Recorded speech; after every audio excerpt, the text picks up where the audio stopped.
Yo, um, I just want to say RIP Tyree Nichols and all the victims of police brutality.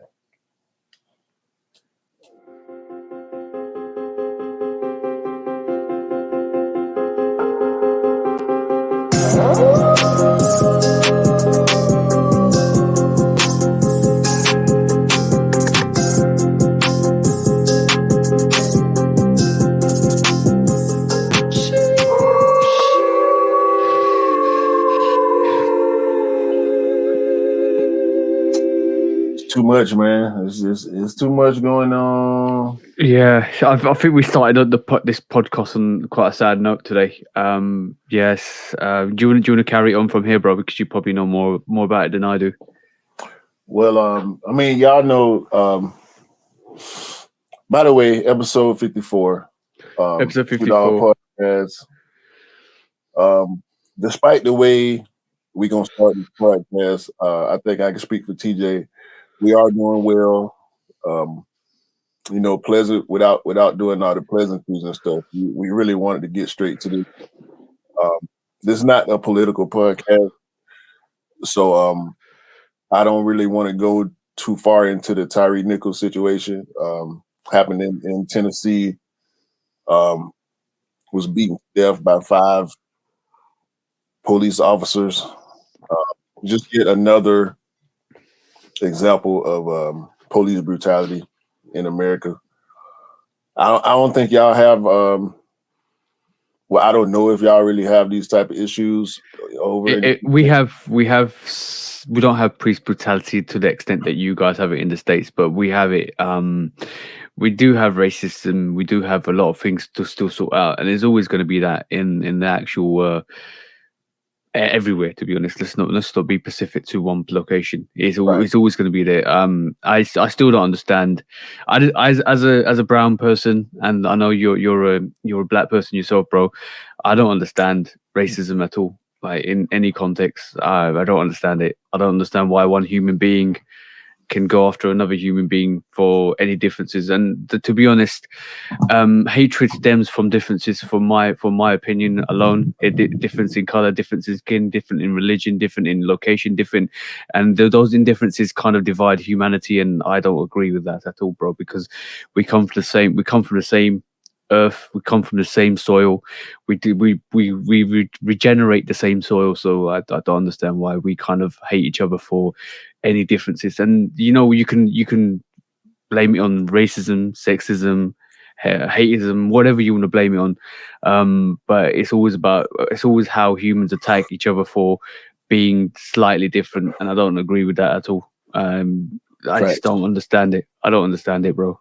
Facts. I really don't. We're in 2023, and I don't understand why It's we not still hate. it's not to be understood, bro. Like Yeah. it don't make sense. In most cases, in any case, really, it don't make sense. This is something that we've all had to deal with. I know, I've had personal conversations with you about and some things I know you expressed on the trainer heads interview. Shout out to Yeah, Steve. yeah. Shout out to Steve. But like stuff like that, that you experienced as a child, stuff that your parents experienced, stuff that my parents and my family members and myself have experienced as people of color. It's senseless, it's pointless, but it does exist, and it's something that we have to deal with. And times are changing. I think there's a little bit less of it. However, the people that believe in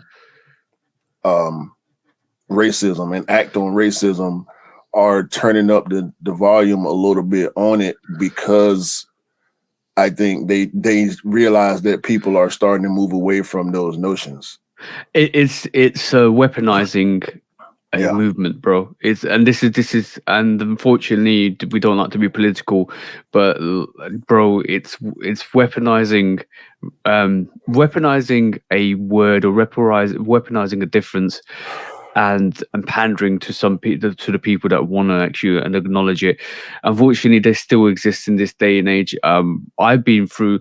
I always try and treat people the way I'd like to be treated myself, and that's Hmm. how I go about life. And if you don't fall in that bracket, then I don't want to know you. As simple as that. I've faced years and years of hatred and racism before I started where I started working through my youth. I was probably the first Sikh guy, Asian guy in my school, and obviously that came with repercussions. Um, I just got to say I didn't I didn't fall into the formula where I would re-give that hatred back to society, because I don't believe that needs to be done. If you wanna do change, if you wanna improve your environment, and you wanna productively change your environment, you need to be that change yourself, and that's how I approach life. And then unfortunately, there are going to be people out there that kind of take that hatred and spew it back to the world. And if anybody sits there and says anybody of color can't be racist, then you're misguided. You're very Nah, misguided. that's definitely not the case, bro. I've seen it firsthand. To this day. As soon ago as last week, I see it all the time. And it doesn't sit well with me. And the struggle for me personally is to not not reflect those Yeah, things and allow myself to develop. Now, don't get me wrong. Based on the fact that I grew up in America, and I saw this when I first discovered it and started to realize that it was a real thing, and it started to affect me. I mean, it's been affecting me my whole life. Let's not get it twisted. Inadvertently, but purposely affected me in my throughout my whole life. But once I started experiencing different things myself, you then develop a prejudice for the prejudice that you experience, and you can't let your prejudices lead you. You can't go into every situation with your prejudice. You have to give people the benefit of the doubt. You have to give people a fair shake. I've experienced bad situations from different religions, different creeds, different ethnicities, and I don't let that keep me from still trying to be good to everybody that I come across. You know what I'm saying? yeah, I've yeah. I've been I've been profiled by black people, white people, Indian people, Asian people, um, African people. There's you know, there's no need for it. There's definitely no need for any of this, because like I don't understand how as a person you can sit here, take somebody's hatred in, and then spew it back tenfold, because you're becoming the same thing that you hated in the first place. And I don't understand how you can kind of not see that. I know there's going to be discrimination. I know there's going to be situations where things can't be solved, but change is always started by changing yourself and not becoming the same thing yeah, that you hate. Like I one thing I don't understand. I'm going to say this. One thing I don't really understand is how we became from a in the 90s, when I grew up, when I used to go to school and stuff like that. How that how that events in the 90s is now regarded as cultural appropriation. So let me just give you an example. When I was probably in kindergarten, I don't know, you probably guys have got kindergarten, but yeah. preschool, we talk about preschool. Pre-K, When it kindergarten. was Yeah, exactly. So obviously, if you guys know, I'm Sikh. My Sikhism follows closely with Hinduism and what do you call it, and Islam and stuff like that. So the religion is divided in between two of them, and it actually is like a barrier between the two religions, because we believe in harmony. We believe in basically it's more in line to Buddhism than anything else. So for me, it's all about peace and harmony. And I preach that, and I act the way that I act because of that, because I can't be any other way than I am. But when I was younger, we used to have it on Diwali and on all the special occasion, Holi, Diwali, all the teachers, doesn't matter what color the skin they were, we used to wear like outfits, like Indian outfits, saris and stuff like that, and it was amazing because it's representation. It was regarded as a representation in the 90s, and it was regarded as, oh wow, everybody's coming together and celebrating, and that's how it should be. And now, if you did that in 2000, in 2000 onward, 2020 onwards as well, is regarded as cultural appropriation. How is that? How is that even? It, like I don't understand how we gone from the 90s, and 30 years later, or even 25 years later, or even 20 years later, that's called regarded as cultural appropriation because it's a celebration of a festival. It's other people recognizing and celebrating that festival. Now, teachers aren't allowed to wear saris at school to celebrate that festival because it's regarded as one religion. That's segregation. Well, Why are we kind of doing that?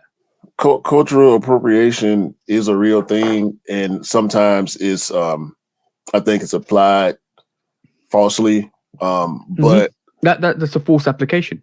but there are some people that do actively participate in cultural appropriation. They're not trying to understand whatever culture they're mimicking. They're not I trying to really be a part of it. They do it for the wrong reasons, if you will. and I know what you're gonna say, bro. It's profiteering of other people's culture, which is Right, cultural appropriation. That's the definition. But I understand that, and I'm against that as well because obviously you can't be going into other people's cultures, stealing what they got, not recognizing the culture, not paying back tribute to the culture, and stealing it right, for profiteering. And I don't agree with that. But when you have people out there saying you can't wear this, you can't do this, you can't wear that, just because they like what they see and they want to kind of excel that in their own range, and they're not profiteering off it anyway. I feel that's wrong because you're not giving, and you're not inviting other peoples into your culture to celebrate it, and that's yeah. what I don't agree with at all. It's a little bit of gatekeeping in every culture, unfortunately. But I just really wanted to, and let's get the facts out. There was one white officer, one white EMT, and Tyree EMT. Nichols, emergency personnel. Okay, cool. But Tyree Nichols was beaten by 5 black cops. So this is less of a racial issue and more of a police brutality in general issue, and that's a big problem throughout the world. People using their power and their authority to their advantage and doing all these negative things with it, and we don't rock with that. Bro, Nobody does. Only the people that are in power and those that enjoy seeing people that they hate be persecuted is with that type of stuff, and we don't do that over here. and I'm gonna say Tupac said it best. If you ever listen to Tupac's albums or songs back in the day, there was a prime song for this, and he said it back in the day. The biggest gang you can ever get is authority. Facts. So yeah, go and listen. And then we Tupac preached that in the 90s. Kendrick preaches that now. And this is why I love this is why I love Kendrick and J. Cole, is because they say it like it is, bro. Nothing changes. Nothing's changed in the 90s, and we've not progressed. And it's probably even got a bit worse than it was back in the 90s, because at least in the 90s you knew what you were facing. Now it's a bit more hidden. Now it's a bit more um underground and But underhanded. it hasn't changed. Now we have everybody's got a camera in their pocket. So now we're seeing it's not that It's it's thrust happening into the more. limelight. Yeah, It's it's thrust not that into the it's happening limelight. more. It's happening just as much as it always has. But now everybody got a phone, so we catching all the BS as it happens, and we putting it out there for display. And the people that are And perpetrating these acts deserve to get put on blast. and I'm gonna say this, bro. I'm gonna say this 100%. Like, guys, it's not that serious. It's not about gay. We had this episode a couple of I can't remember what episode it was. No gatekeeping, but no gatekeeping, no division, no separation, no segregation. It should all be us coming together as a community of human beings. That's what we are, a community of human beings coming together and making the world and and our lives a better place for all of each other, not just separately, all of us should be doing that progressively. And if it means one person is one drop in the ocean changes that ocean from blue to red to green to wherever it needs to be, it needs to Yeah, happen. we all got a part to play. But Yeah. shout out to and condolences to the Nichols family, Hmm. R.I.P. Tyree Nichols.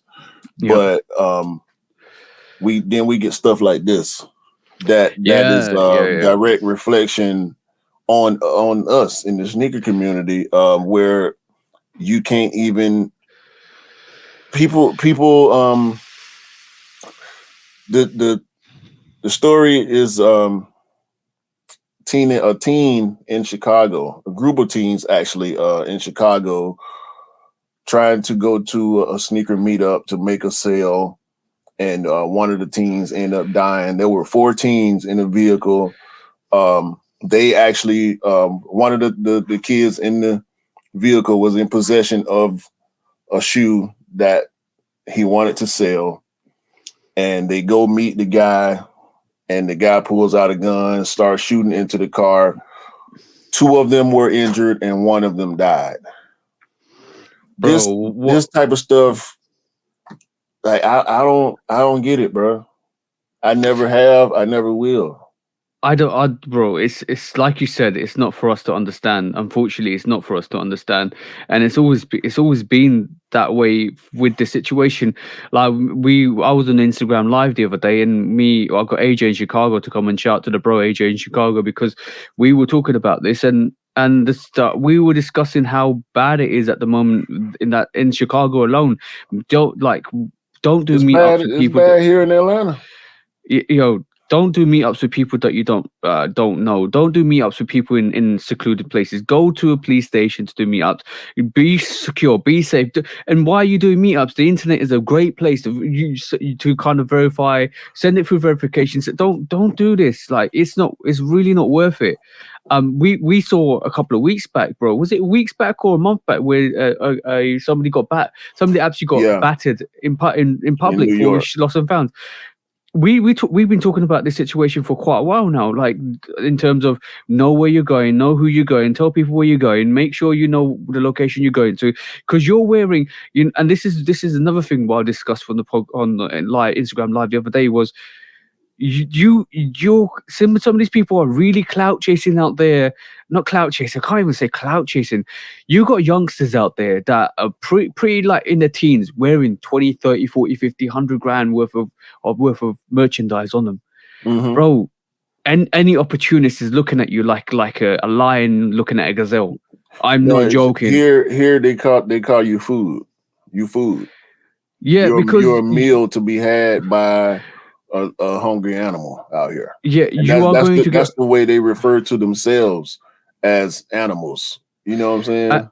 unfortunately, like it or not, you should be able to wear what you want to wear. You should be able to rock what you want to rock. But unfortunately, there are going to be people out there that are very observant to the situation, that know what you wear. Well, especially when you turn up to SneakerCon and you're telling, oh, my bag's worth about 50 grand, my shoes are worth about what £1,000, my Louis Vuitton, my Dior. Bro, they see this. All my chains, my Rolex, and all that stuff.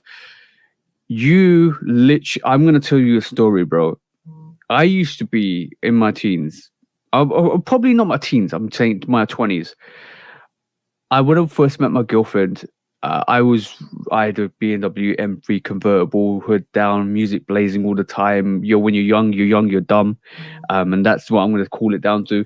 Um, I used to go pick up my girlfriend from West. We should go rock around, just rock like basically drive around London, go places and stuff. I used to live in East every weekend. I used to go from East to West to kind of meet her and stuff like that. And obviously, I put attention on myself because I was rocking the car, convertible down, music on, all of that stuff, and my car got stolen off my driveway, bro. And that on that day, I learned, you know what? I'm not gonna put a target on myself anymore, bro. Yeah, It's not worth it because you will lose something. And sometimes in this incident, the teenager lost his life. Unfortunately, God rest his soul. And I hope the people that actually did this actually get caught and reprimanded. But it's not worth it.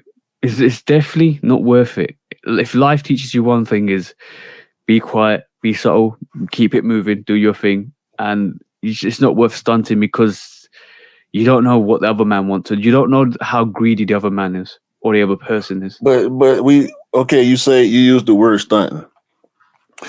Um, that's up to the person. That's listen. I like to be fresh, just like the next man, right? Of course we do. Of We course we do. all we here we're here having these conversations right now because we love sneakers. We both got lost and founds. We both got Meyears. You got Travis Scotts, and Yeah. you But, know, yeah.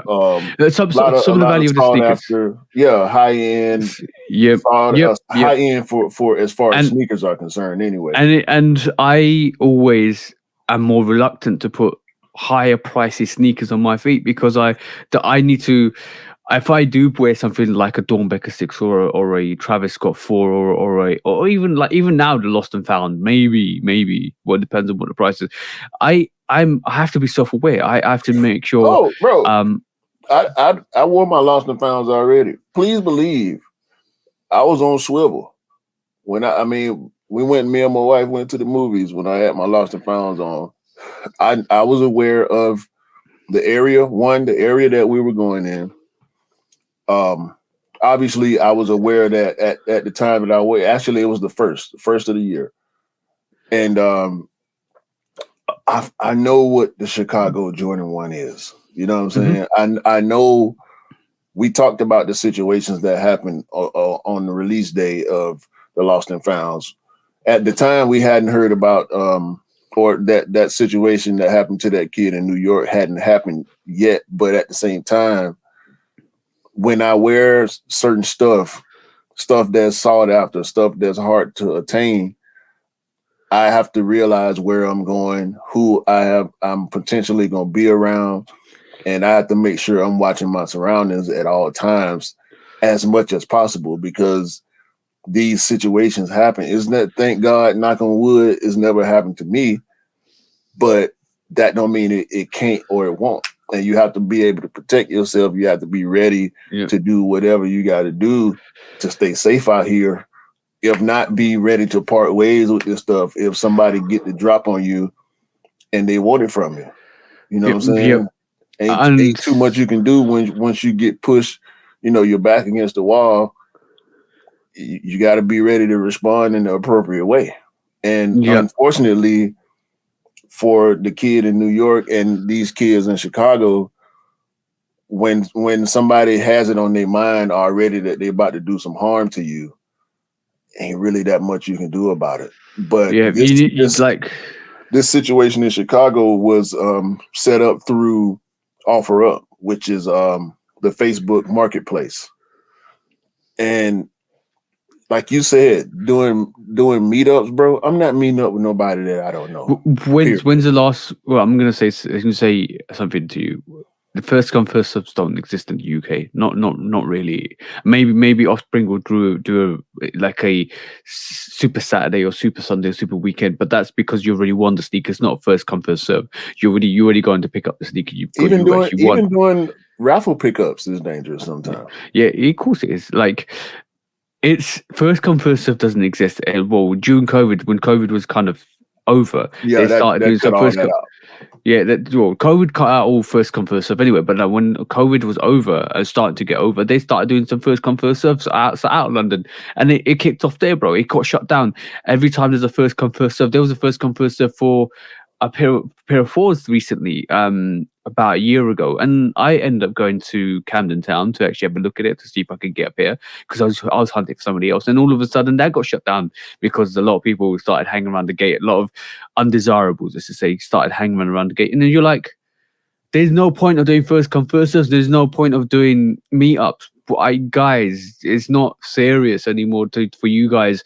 Yo, is £100 profit worth your life? Or No, is £200? How much is your life worth? That's what the question you have to say to yourself. Because that's £1,000 profit that you might get, or 50 grand profit you might get. yo, bro, it's getting to a point where it's almost like a drug deal. I'm not even saying No, it you is. need to be well aware of your surroundings. Have you ever seen Scarface in the first deal Yeah, they yeah, did? Yeah, yeah. bro, it's yo, people lose their life over drugs, and then why are people losing lives over sneakers? Because it's not that serious, bro. It's It's not really that not. serious. It's not that serious. But for some people, like this situation, the kids, they couldn't even get out the car to even initiate the deal. The dude just pulled out the gun and started shooting. Like, Yeah, and and that's he ridiculous. and he made You can't off. do anything. He made off with the sneakers. Luckily, he was arrested, and You he'll be can't do charged appropriately. you can't do nothing in that situation at all because you are blindsided there. And the problem is this is why. Look, bro, it was the dead of night. Why are you going to meet somebody at the dead of night? Hey, bro, it's I just don't it's a understand it, bad bro. Just decision. I guess maybe because he felt like he had some people with him that it was gonna be okay for him, but obviously it didn't turn out that way. Um, so yeah, yeah, man. Shout out to should I say rest in peace to yeah. Tony Mason. Um, Luckily, no one else other than the other kid did get injured, but no one else died, and the guy was caught. So I'm gonna say this is kind of quite a sad episode. I think it might be quite at the start. It's going to be quite sad because we're talking. It's subjects that we need to talk to, but I'm gonna blame. There's a lot of blame. There's a lot of responsibility to be taken from a lot of the people do this stuff. There's a lot of blame to be taken from the brands, and we're gonna get into that into this episode. And there's a lot of mistakes, a lot of stuff that happens at SneakerCon that has actually percolated this into the limelight because I'm gonna say somebody doing fit checks, price checks, and putting it on social media and other people seeing what other people are rocking and giving that knowledge and information to other people and now they actually becoming targets. That's one cause and effect, bro. That's definitely one cause and effect. well, again, um, everybody out here it's in my opinion that everybody wants to look well. Like Yeah, I know I do. I'm not really wanting to go outside looking any kind of way. Like yeah. no matter if When I'm just running to the gas station or go to the grocery store to get eggs, or if I'm going to the mall, or if I'm going to a party or event or anything, I want to look my best as much as I can. Ain't fear of foolishness ain't gonna really stop that, but it shouldn't. it will change what I'm wearing based on where I'm going, what areas, and the key is to not put yourself in bro. If I feel like I need a gun just to go somewhere, I'm not going. Yeah, yeah. It's. I don't. I understand the dog eat dog world, and my teeth are bigger than your teeth. But when you're a poodle and you're going up against a wolf, you ain't got a chance, bro. And You because don't. the hunger is going to be definitely way stronger with somebody else. So you just watch your situation. I'm just really saddened by the I'm just really sad, bro. The fact that something we're so passionate about and somebody's lost their life over, and Yeah. I just don't think that's right at all. I think the foolishness that's. I wish there was no hype, bro. I do wish there was no hype. There's no resale because it will probably won't solve everything, but it will solve people trying to hunt other people for the commodities they own. Well, these are facts of life that we can't control, bro. Hmm. So control what you can control, that's why we are the way we are, and I feel like it's necessary for us, even though these are sad situations, and these aren't the things that we want to talk about on this show. And but yeah, of course, it's not. we need to We need shed to. light on these things and bring awareness to these things to help people be able to make better decisions when they leave their own homes. And And this is when they this. go out to enjoy themselves, you Yeah, have to be aware of your surroundings. You got to watch people. Unfortunately, you got to watch people because sometimes you yeah, can see it coming. And I yeah. would rather see it coming to be able to make better decisions and Yeah. maneuver properly to avoid being in bad situations. I'm also gonna say this, bro. Like, that's one of the reasons why I don't like hype. I don't like the cesspool of hype. The ingredients to it for me are bad. The food that the dish you get from hype is bad. The aftertaste you get from hype is bad. I just don't like it as a. If it was on the menu, I'd take it off the menu, bro. But bro, I we we we have some culpability also when we talk about hype because we all contribute to it in certain ways. Not, I don't think hype is 100% negative. Just like I don't believe religion is 100% negative. I don't believe yeah yeah anything that can be enjoyable or joyful to whoever participates in it. Because we get a lot of joy from the sneaker game. We get joy from being a part of a community where we can relate to people that have the same thoughts or different thoughts, and we can have debates and you know about things that we enjoy, things that we like to invest in, things that we both sitting here in a room full of.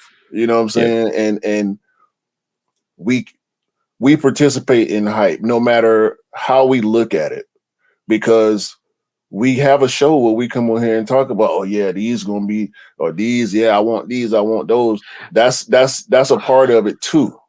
It is. I agree with you, and I disagree with you. So it's not all negative.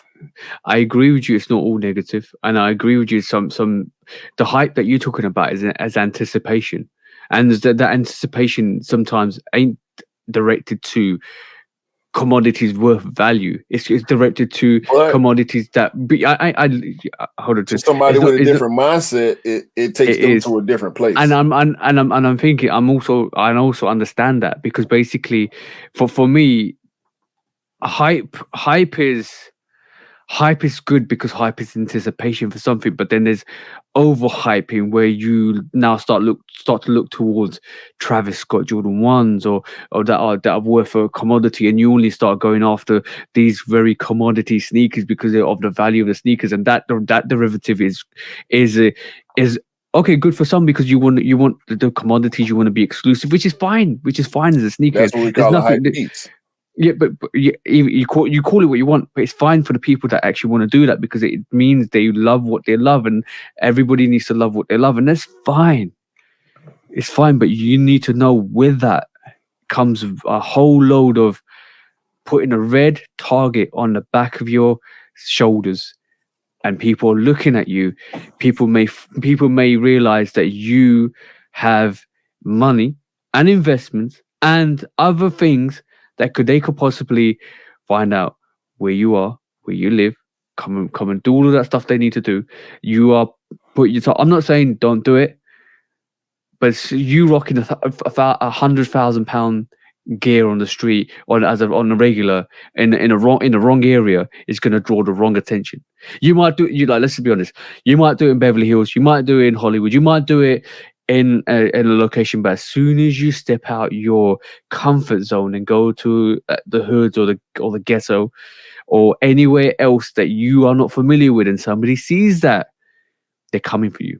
Which is why I said you shouldn't go to places where you're not aware of the environments and the type of people that you gonna potentially come in contact with.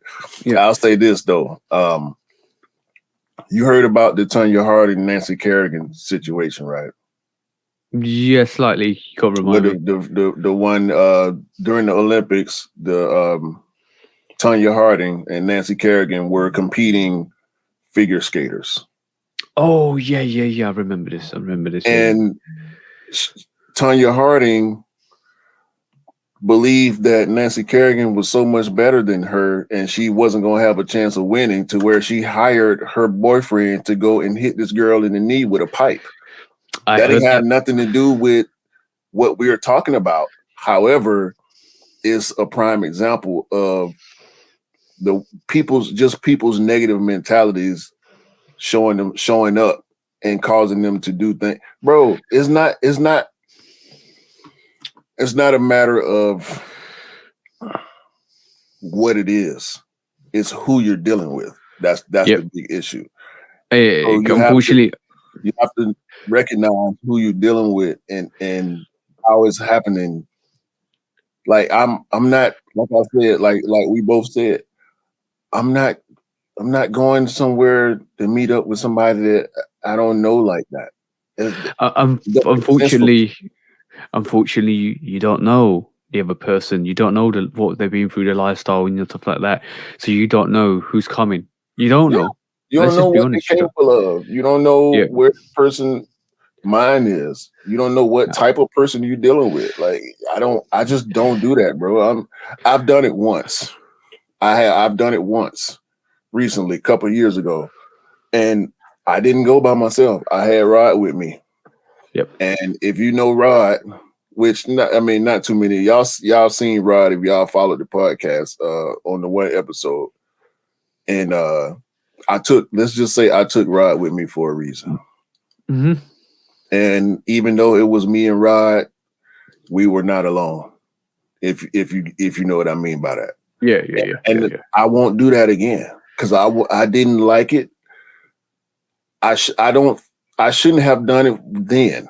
To be honest with you, that was a bad decision on my part because I didn't know the guy personally that I was going to. I had met him before, but I didn't know what type of person he was. I didn't know who he was going to have with him. And we did go meet somewhere that was well lit, that had operating cameras and all that kind of stuff. But Rod and I had to be prepared for a bad situation, and we were. Luckily, thankfully, nothing bad happened, and we made the transaction and we made it back home safe. But I won't be doing that again, bro. Yeah. But people I'm do gonna. it all the time, and it don't end well Yeah. sometimes. I'm gonna just round this off and say, guys, if you do anything, be careful. If you go anywhere, be careful. Know what area you're going through. Know what's happening. If it could, you never know what's gonna happen. Just be safe out there. Try not to try not to show what you got. Just be subtle with it. You don't need to really, if you're in the wrong area, you don't need to really flex that like hard. Just do your thing. Be cautious. Beware. Know what you're doing. Anything could happen because you don't know what's gonna happen out there, guys. Because you could be in the wrong area at the wrong time. If something does happen, materialistic things aren't more important than your life, so sometimes you got to give it up. Don't you know, it's not that serious. You can earn the money again to buy the sneaker you want, or the kind of thing you want, because it's not that serious. Your life is more important than any other materialistic thing. So just be careful out there. Meetups, don't do meetups, guys. Just don't do it. It's not worth it unless you know the person like really well. And also just be careful where you go. And that's all I got to say. Guys, just be Yeah, careful out there. We don't want to lose any of you guys out there through silliness like this of other people trying to just try and get your stuff. It's not that serious, guys. yeah. I think that was that that conversation. Even though it was long, a little You need, bit too long for my taste, it was very necessary. yeah, However, yeah. I have a confession to make. Okay, so yes, let's go with this confession. Well, what's up, bro? Oh, is that what I think it is, bro? Is that what I think it is, bro? Come on now. Is that a menu freeze, bro? Yes, sir. Yes, finally, bro. Finally, finally. You know what? I kind of felt guilty for getting the Amaminia freeze. Not guilty. I kind of felt sad for you because I got the Amaminia freeze because I know you were hunting them. Now tell me how beautiful that Amaminia freeze sneaker is, bro. Because you know what? Beautiful thing. It's a beautiful thing. Nah, bro. I haven't seen you smile that much for a sneaker in ages, bro. Nah, because I shamed you when you got yours. I gave you some faux shame. I was happy for you, but I was sad for myself. Yeah. I felt the same way. I felt the same way. You know, the thing with me is, I don't mind missing out on a sneaker, right? And I always feel for people that don't cop sneakers, especially the really close people. Like Jenny, this moment in time, we're still trying to source her Chicago Lost and Found. Right. So I'm trying my hardest, bro, to try and find her a good pair. But I always feel sad when somebody that really is passionate that wants a sneaker can't get it. And when I actually got the Amaminia freeze, and shout to Scott again, I can't thank him enough because there was a right price, right time, and the size never comes up on eBay for my size 10. No, they do. Last time that happened, they come up, and they go instantly. They come up, but they're not. They way overpriced. Overpriced. I'm gonna tell you the price I got my Amaminia freeze for, and you will be like, "What? I got it for £580, bro." And I got mine for $530. Yes, bro. But in real terms, you got yours cheaper for mine because basically is that VNDS? Yeah. Okay, cool. So it's a right price because mine's DS and I still was able to get it for $580. You got it for $530, which translates to about 400 and maybe 50 in pounds. So that's pretty much the right price. But everywhere else is like, I'm telling you, £700, £800. I've seen in our size, bro. I've seen as high as $1,300. Yeah, bro. Like and that's what happens with a women's exclusive sneaker for the bigger sizes, guys. Remember that. But yo, bro, I'm so ecstatic for you, bro. You made my day. Look, actually made my day, bro. No, I've been holding these since Wednesday. Shout out to Cam. Cam knew. I told because I was consulting Cam the whole time. Did he assist you or did you find it yourself? I found it myself, but Cam, along with you, I know y'all been looking, but I know you were looking for yourself too, so I didn't necessarily want to bother you so much with it. But we know how Cam is when Cam knows that we're looking for something, he goes on the hunt in a more intense way than we do because he's so good at it. He sent me a note, a posting a couple of weeks back. But it was actually a women's 11. I pulled the trigger, but come to find out it was a women's 11, men's 9.5, so I had to cancel it. Yep. But I saw that the posting for this one a couple of weeks ago. I debated it for maybe an hour or two, and I went ahead and pulled the trigger. Cam knew, Mr. Miller knew. So shout out to Cam and Miller for not telling you. I had Shout to the bros. I had to not tell Scott. I told Cam specifically. I said, "Don't say nothing to TJ. I want to wait till I get him. I want to reveal it on the podcast." So I said, "Don't tell TJ." I'm not. No cap. This is my true, genuine reactions. This is me. That's what I want. 100%. I wanted to record it for the world to see. I am generally like this. I can't hate on anybody that look. You might have. This is what I said earlier. Buy you, but just be cautious because when. I love it when people get like exclusive stuff or really, really like vintage and when AJ in Chicago pulled out those Chicago 85s, right? I was enthralled. I was like, I have a sneaker in my hands from 1985 and this is Chicago. I am enthralled. I have passion for this stuff, bro. To a point where I don't care if you got better things than me. I just love that you've got it. Right. And that's me. Like, bro, Scott's got more heat than me in some like he's got Union 4s. He's got the I'm on my year airship. Yeah, bro. When he got that, I was celebrating with him because I was so happy. There's a lot of people out there that've got more heat than me, but I can't sit here and complain because look at the stuff I've got. Right? See, Listen, so and I'm when like, we, I have to celebrate it. I have to celebrate it, bro. when I was in that chat, the first it was 2 chats. The first one was the chat where you pulled up the I'm on my year 3s, and Yeah. I'm like, God damn it! Now I'm really the only one that wants that shoe that ain't got it in our group, and that kind of ramped up my hunting process because I had filters for them and I would look periodically, but once I realized that you had them, it was every day. I was looking 2-3 times a day, every day.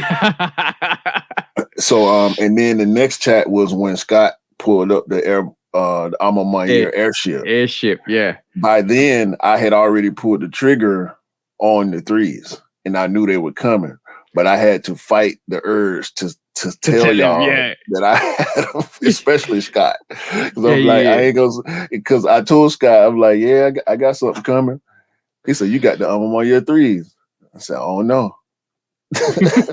He knew already. I'm gonna definitely say this. Shout to you, bro, as well. You got in year 1s, in year 2s, in year 3s, in year 4s, and now we need the in year 12s.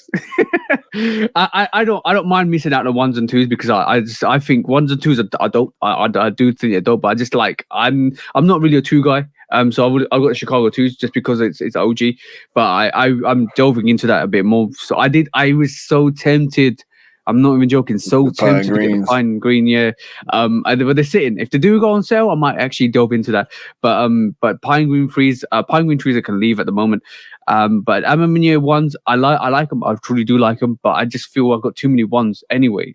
So let me just get the ones I really want, which is the 3s and 4s. I see the 4s last year when Scott picked them up from Offspring, and I saw the 3s on Scott's feet, and I know how dope they are. And I was like, yo, I need those 2 because definitely I love the way they look. I love the way they executed. And then, by the way, the review for the 4s coming out this week. This week super as well. dope, bro. Yeah, super dope. And then the material blocking on them 3s, bro. New term. The material blocking on them 3s, bro.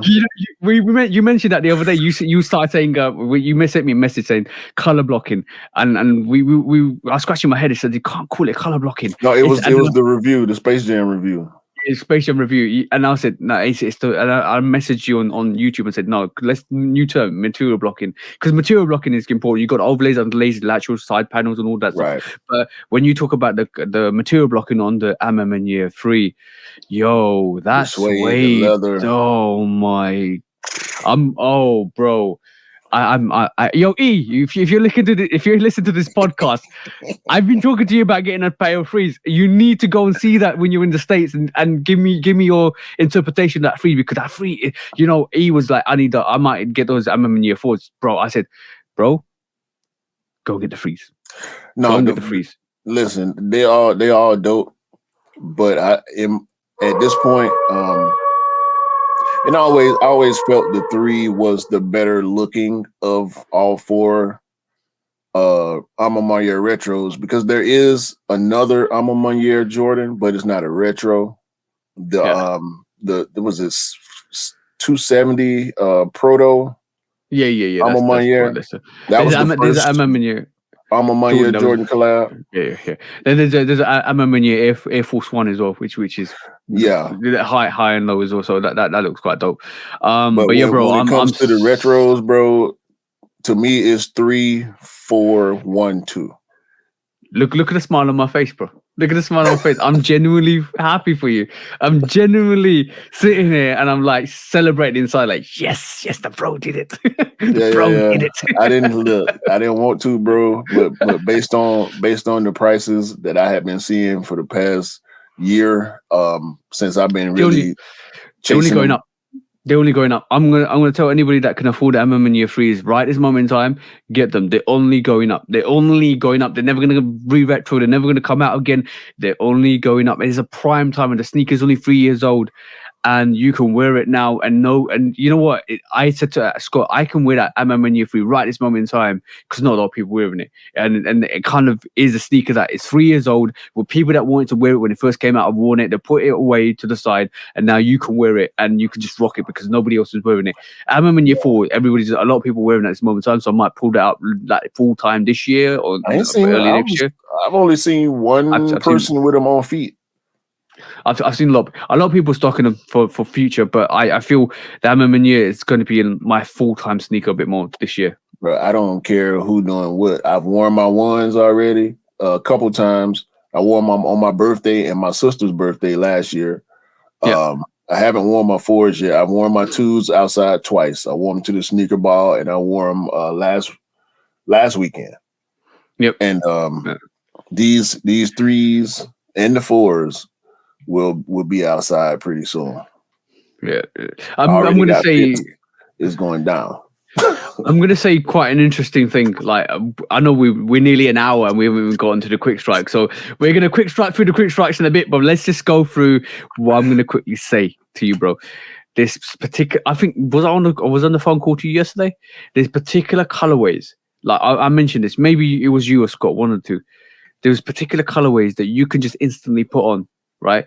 Maybe it was to Scott actually. There's particular colorways that you can actually wear off the bat. Like, let's just say when you get them in, you can wear them because they're so unique that you don't need to make a choice. Like, it was you actually, because we talked about the Afro beats. So that's the one.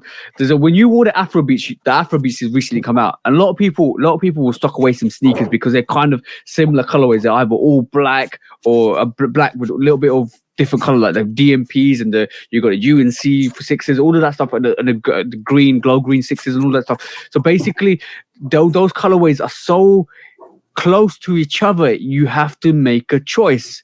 You either wear one or the other. But when you get a unique colorway like the Archie or Brown Winterize 3, or you get the Afrobeat 7, that colorway doesn't exist in my palette. So I'm like, yo, I'm gonna wear this. I'm gonna wear this as soon as I get this. And that was like the handcrafted for me as well, because it was almost like so different to all the Jordan ones I have. I'm gonna wear this because it's got different color block is all over the place. It's so unique that I can wear this right this moment in time. And a lot of people will not understand what it is because not a lot of people are rocking it. And when it comes to unique colorways, yo, if I pulled up the Khaled 5s, Crimson Blisses right this moment in time, that's a unique sneaker because I'm itching. You know how everybody had a January itch to buy sneakers? I'm itching for the weather to get warm so I can wear that sneaker, bro. No, my itch got scratched. My itch got scratched. Listen, the playoff 13 shock drop the other day. Yeah. I said nope. Oh, now I know why you said that to me yesterday, because you was like, I said to you, did the playoff 13 shock drop? And you was like, yeah, they did. They said, did you go for them? I can wait for them. They might sit. I know why you said that, because you popped the bubble for the MM Year 3s. I should have clocked. I should have really clocked. Yo, bro. Congratulations to you. I'm so ecstatic inside. No, bro, I appreciate it, man. This is so now I get to pull a cheat code because this will definitely be on my top 10 for 2023. Yo, I'm no word of a lie. No word of a lie. I got MM Year 3s and 4s in my top 10. And if I'm able to get the Dornbecker 5s this year, that's a situation, because what am I gonna do? You know what? I was thinking about this. When you got the 3s and 4s, I thought to myself, okay, that's two pairs he can scratch off of his grill list. I know the 3s for sure were probably on your grill list. I don't know about the 4s necessarily, especially because they were so recent. But I thought to myself, so he gonna have to go for the Dornbecker 5s. And I said to myself, is the Dornbecker 5 on my grill list? No, they're not. How comes? The Transformer 5 is on my grill list. Oh, you know what? As soon as you said to me, as soon as you said to me the Dornbecker 5 ain't on your grow list, I instantly thought Transformer. Because Yeah, they those two sneakers are relatively close in yeah, terms of what they look like, but right. they're so different in their own unique way because both of them are both of them are dope. Both of them are dope. Like Yo, the Transformer fives, bro. I don't know if I'll ever be able to attain that sneaker, especially because they every year they're getting older and older, and they probably won't come out ever again. yeah, I don't, and yeah, I'm the type of collector sneakerhead that I want to wear everything I get. yep. So if I have a chance to get a pair, let's say in 5 years time, if I can't wear them, I'm not gonna pull the trigger.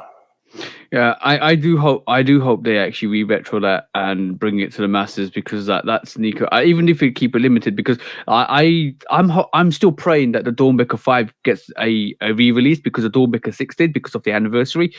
I'm just hoping they do that because it would be so good that they kind of just bring it out again so that people that really wanted it initially actually got it.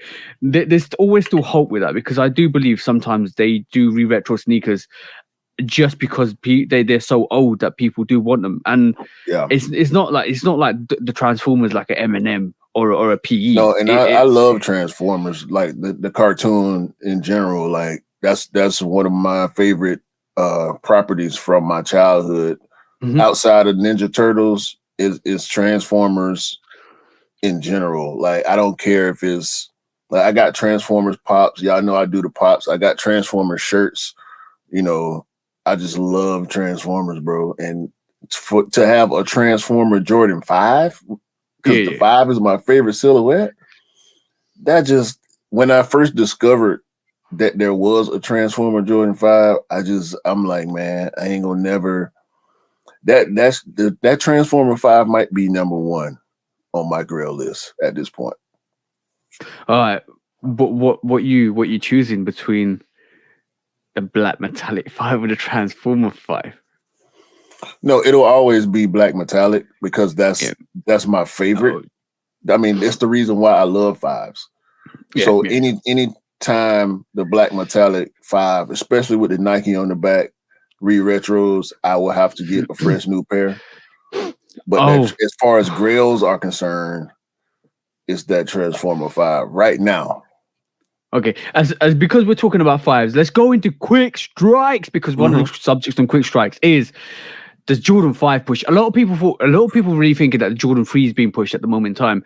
I agree. I agree with the fact that Jordan 3s were being pushed when Year 3 got pushed because now from the Jordan 3 we saw Year, we saw the Fire 3 come out last year. We saw that White Cement 3 Reimagine coming out this year. We've seen the Wizard 3s coming out. We're going to see the True Blue 3s come out. We're going to see a lot of 3s come out. Well, We listen, saw the Archie we had the Brown. Unite, we had the Royal, we had the Georgetown, the Yeah, Cardinal, yeah, yeah. the Wolf, the Cool You, Gray comeback, the UNC freeze will come out right up there as well. UNC, Yeah, yeah, so I feel we're in the midst of that push, but unfortunately, with every single push, what you don't see, I think they didn't do a Travis free because they did the Year free for that collaboration, but Tinker I do Threes, Tinker Freeze as well. I do believe that push has happened and it's still happening and we're still in that phase. But unlike some models like the 1s and the 4s, 3s don't garner that attention like those silhouettes because there's still a unique kind of sneakerhead that goes after 3s, and it's still a little just a tiny bit nichey because I feel that just with the 3s, a lot of people don't circulate to the 3s like they would to a 1 or a 4. right? See what I'm saying? So and it's the same with the 5s. And why I say the next big push is the 5 is because Khaled did the collaboration with the Crimson Blish last year. And last year we saw a lot more 5s around that. Like we saw the Off Noir 5s. We saw a lot more 5s. But the reason why I also say it's a push for the 5s is I am excited, bro. I'm more than excited this year, bro, because like we know the Bordeaux 5s are coming out. 100%. We know this sneaker is on schedule. I am so excited for this sneaker, bro. You don't even want to know. Bordeaux is probably one of my favorite underhanded colorways I love. I remember when I got the Bordeaux 12s, I love that sneaker. Love that sneaker, bro. absolutely gorgeous. And then what we hear this week, bro, and I hope this is true. I really, really hope this is true because, like, I'm trying to share this because I'm going to show you what I'm rather than. I already know what you finna do. It's nasty, bro. Bro, reverse Georgetown vibes, bro. You know what? I like this mock-up. It's from the so I think it's from the Soul Retriever. I like this mock-up. I believe this mock-up more because it's the reverse Georgetown. Because if you take the Georgetown 6s and reverse it, that's what you'd get with a Georgetown 6, right? Because it'll be called because the grey will no longer be there because it'll be the navy. Bro. I love this sneaker. What if it's suede? Bro. What if it's suede? Bro. And you know I love fives. I when it comes to fives, I love fives. I talk about 13s, I talk about 12s, I talk about all the other silhouettes except for 9s and 10s and maybe 14s. My representation for the silhouettes is up there, but the five. Nah. I got a hot take. I got a hot take right now. What's that? These to me are better than the UNC 5. Yo, bro, I'm gonna say this as well. I think the Bordeaux 5 is better than the UNC 5. I would disagree with that. Because I'm not as big of a fan as the Bordeaux as you are. We talked about that before. Yeah. But this Georgetown, and maybe it's recency bias right now because I just started seeing this Friday. But man, look.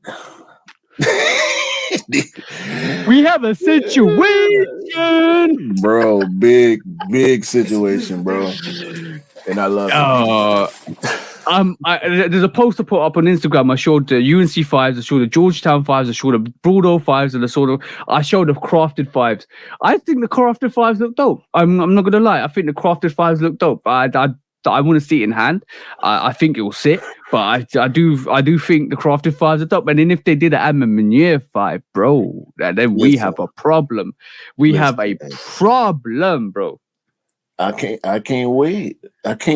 See, this is why we had this conversation. I truly believe that should be the next move. I truly believe if you want to push this 5, you bring up Meunier 5. They've done the 12s. It's a wrap. It's a wrap. For us, it's a wrap, bro. I don't think the masses will rotate to that 5 anyway because they will. Bro, listen. Okay. So we talking about Alma Meunier 5. Think about how people responded to the Alma Meunier 2. And we know people generally don't like 2s. We saw what happened with the Alma Meunier 2. Then we get the next high 2 we get is the Chicago 2. Yeah. That's a big cap. Much like the Khaled 5 was a big cap for all the rest of these 5s that we get. And we get 5s pretty regularly. We get at least 4 or 5 pairs of 5s every year for the past few years, right? Yep. And we're talking about Bel Airs, What the 5s, Green Beans, we got guess what? Concord 5s. Like we get a lot of 5s. Except for the Concord 5s. And except for the orange 5s that we got, shout out board 5s or whatever you call them. I got those. I've got pretty much all those 5s. Green bean 5s. I'm talking about every 5s. I missed out on the Anthracite 5, and that's one of my big regrets because I'm still waiting for the military black 5. I do believe, bro, if they did the Meunier 5, the black metallic 5's coming straight after. I can see it. I can see it, bro. And you know what the bigger cap is? The biggest cap was last year when they released the Cardinal Freeze, and then they released the Pirate Freeze. And this is what I think they're gonna do this is what I think they're gonna do with the Wizard Freeze. Is they're gonna release those Wizard Freeze, and next year, within the space of 6 to 8 months, we're gonna get the True Blue Freeze, bro. That'll be bad. That'll be bad. They shouldn't have did the Cardinal, bro. We got the cool gray, which kind of got Cardinal-esque colors on it, and we know the cool gray 3 was a classic. When it came back, people didn't weren't drawn to it as much as they were the Cardinals for some reason. I feel like a lot of people like the Cardinals more because they remind them more of the Fire Red 3, and then boom, Fire Red 3s. And Fire Red 3s were so abundant to where you can almost, depending on your size, you can still get a pair right now for retail, which is crazy. Yeah. Bro, I'm just every year we go into the year and we're like, we're not gonna pick up a lot of things.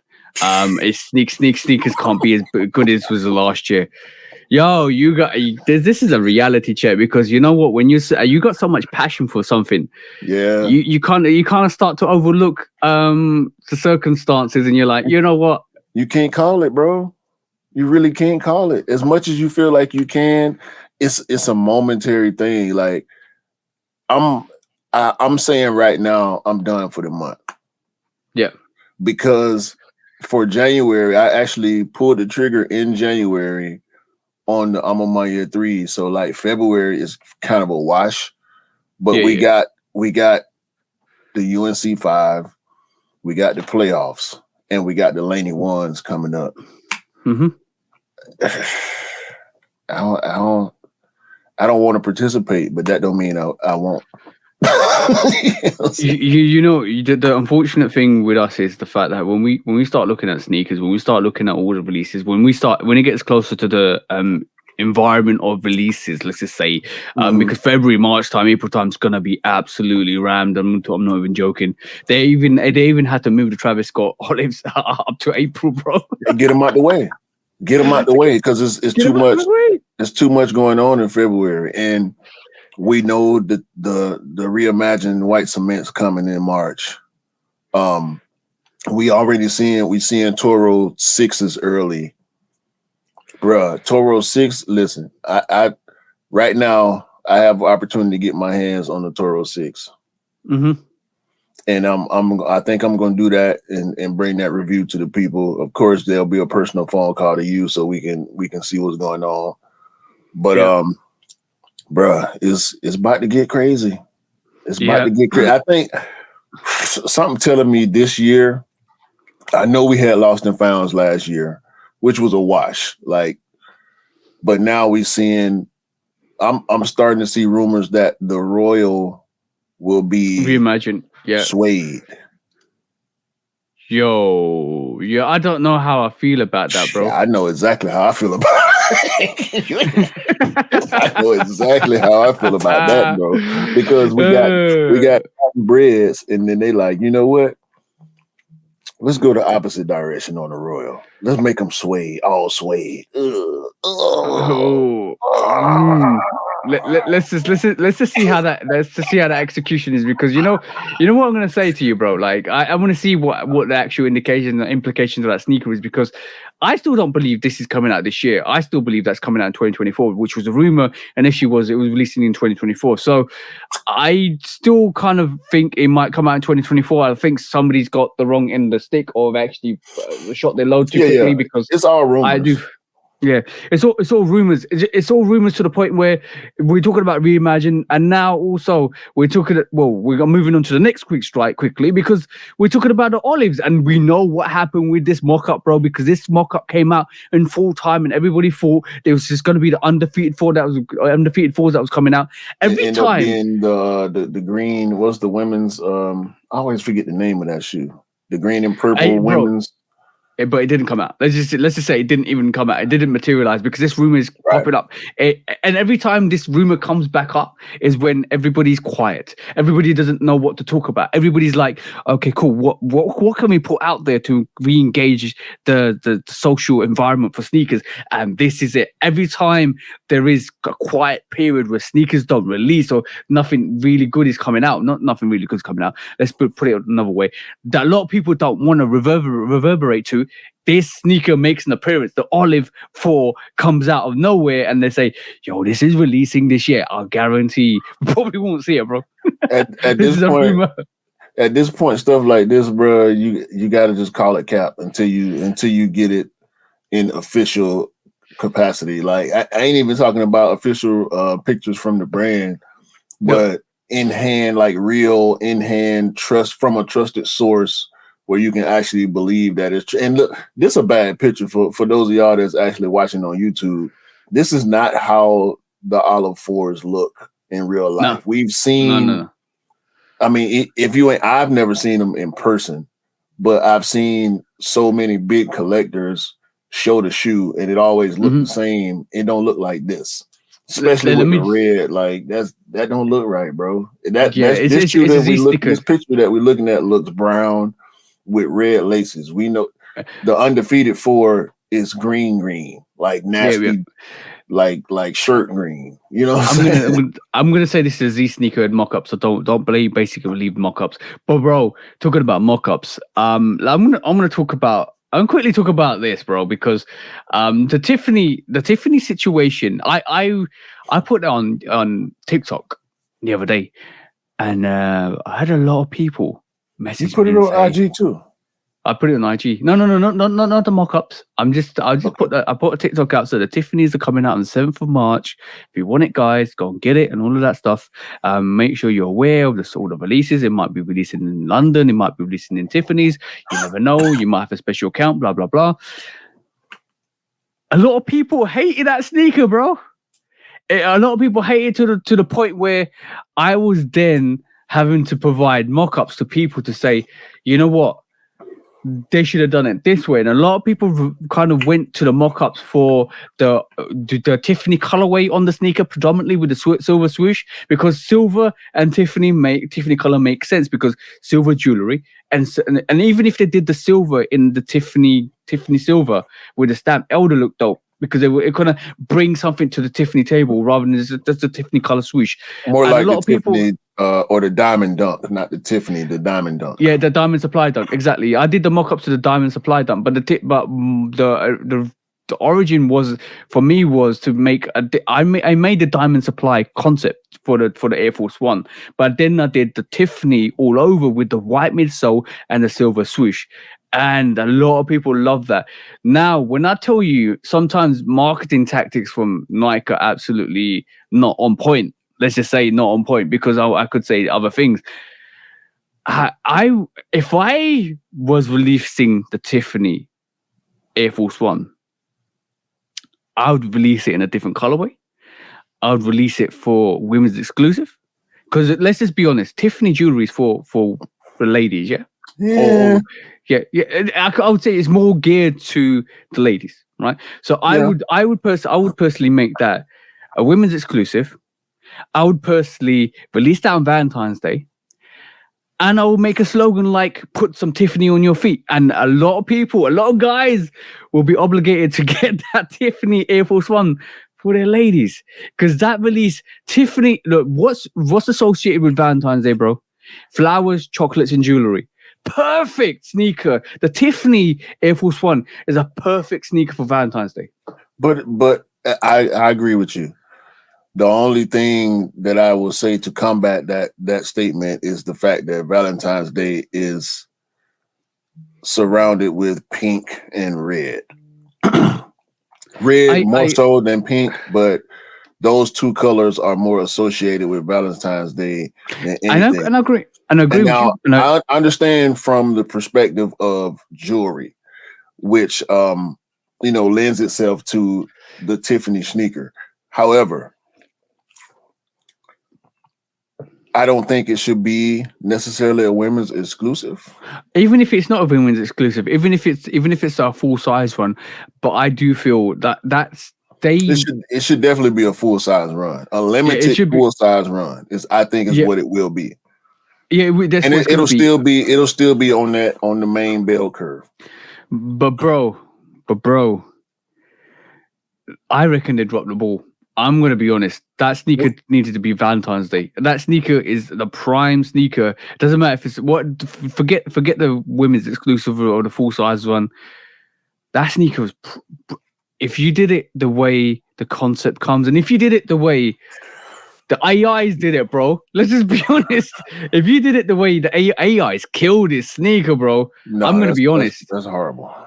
I'm gonna be honest. The AIs killed this sneaker. I know this is dunk, but they kind of pulled up together with some like really different, unique concepts. There's some dunks, there's some Air Force Ones in here. Yo, bro, I think AI has kind of showed the way, and they should have released something like this for Valentine's bro. Day, bro. That would be what we're looking at. We're looking at mock-ups, AI mock-ups of Tiffany dunks. Each one of these mock-ups would be 800 or more, at least. Yeah. Because if they're gonna go Tiffany, pearls and like diamonds and pearls and not like, bro, whether even crystal, because these look like the Swarovski dunks, right? To go back to that previous picture, those look like the Swarovski dunks. I always have problems saying that Swarovski. Those look like Tiffany colored Swarovski dunks with more crystals on the. Bro, you can't put diamonds on those sneaker, bro. Especially with what we started the show with, what we were talking about. Come on, dog. This would be straight Hollywood, diamonds. Straight Soho, straight Miami. I'm not saying to do these AI concepts. I'm just saying that there's a Tiffany to me it's a jewelry company. Let's just first and foremost, they're a jewelry company. I understand where you're coming from when you said that initially. That's nice. The one with the Air Force One with the flowers on it. That's nice. Bro. But when you spoke to the fact that Tiffany, because it's called Tiffany for one, Tiffany is a female name. I've never met a man named Tiffany. I've met a woman named Devin, but I've never met a man named these facts. But I've never met a man named Tiffany. Okay, that don't mean that there's not a guy out there somewhere named Tiffany. If there is, shout out to him. Hopefully the kids wasn't too hard on him when he was growing up. But Tiffany is Tiffany is a brand, a company. Yep. If I walked into Tiffany, if I was a jewelry guy, which I'm really not, I can enjoy jewelry, but I don't pursue jewelry. Yeah. If I was a Tiffany guy, or if I was a jewelry guy rather, and I walked into a Tiffany store, and they had something that I like, you can't. I'm not going to let it pass just because it's in a Tiffany store. You know what I'm saying? To me, that would be the same. Jewelry is meant for everybody. Jewelry is meant for everybody. For me, that would be the same difference as a woman not wanting something out of Jared because the store is called Jared. You know what I'm saying? Like Jared ain't a men's store. It's not the name. It's not the name. In society, over the years in society, we look at jewelry being geared to the ladies more or less, like in terms of the fashion culture.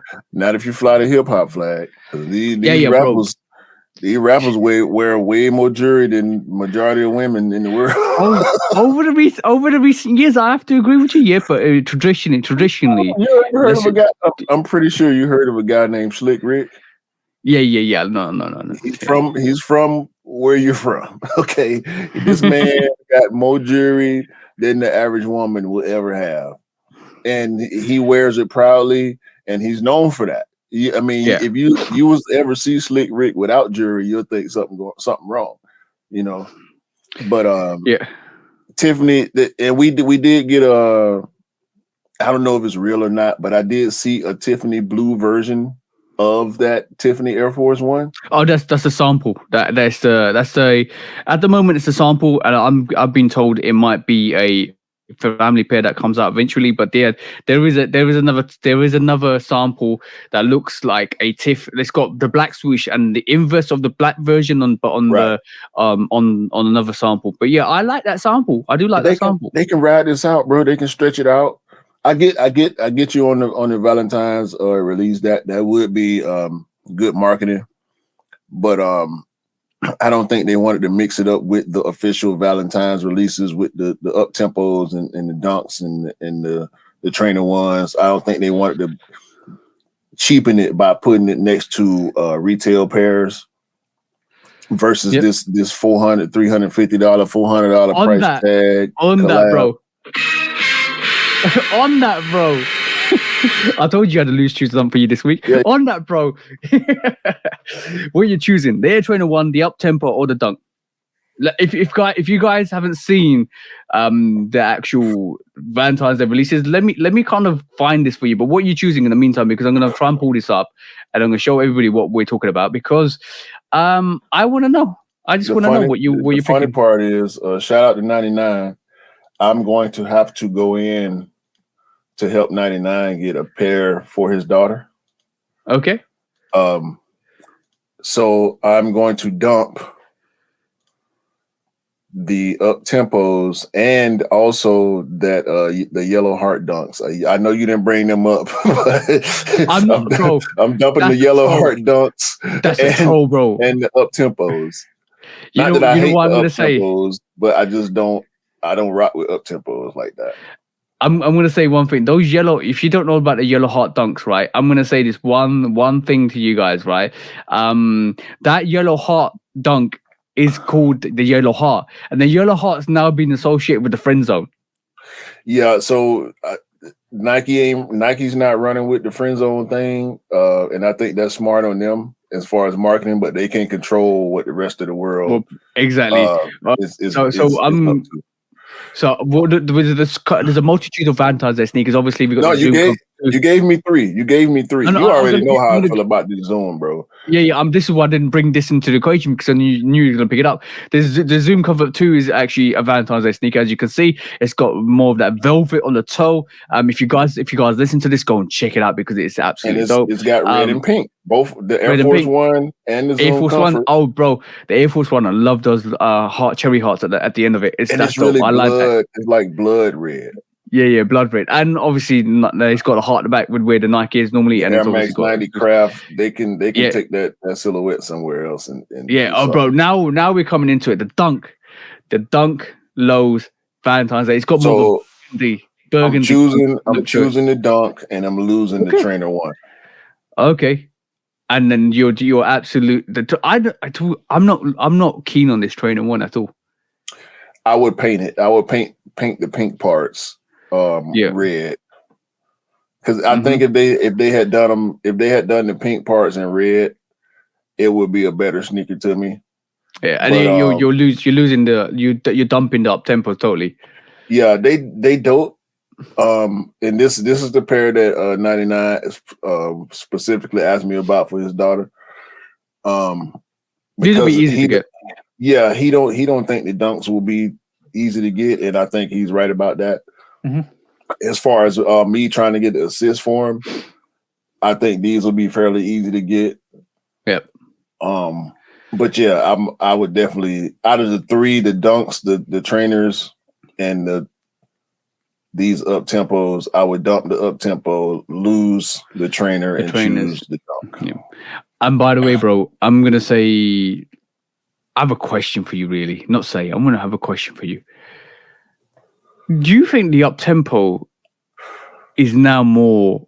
I've seen this over the years. I've got the Bulls up tempo. I like that. I will wear that. Do you think this up tempo has now been the female sneakerheads or small feet gang are absolutely rotating to this up tempo? Because I see that more and more, and that especially in the UK, the more I go out, the more I see small feet gang rocking the up tempo. They look better on small feet. And I think you might be right there, bro. I 100% think you might be right there. Because I'm not even joking. They're very common with the smaller feet gang now. It's not a high. It's a 3/4 cut. So the shape of it is the same as an Air Penny One. And anybody out there, shout out to Benzino, because I know he like Griffey's. These aren't high as Griffey's. Griffey's are like a real high. This is a 3/4 cut, like in between a mid and a high, more closer to a mid than a high, in my opinion. But they look better on smaller feet, which is why I've never went for up tempos personally. Yep. Because I think they look real boatish. Like Penny Ones look boatish, but I just love Penny. So I like Penny Ones, I like Penny Twos. But I like seeing up tempos on smaller feet. And you know what I'm going to say? Up tempos on smaller feet actually do look cute. I'm not even joking. Like, no, they dope.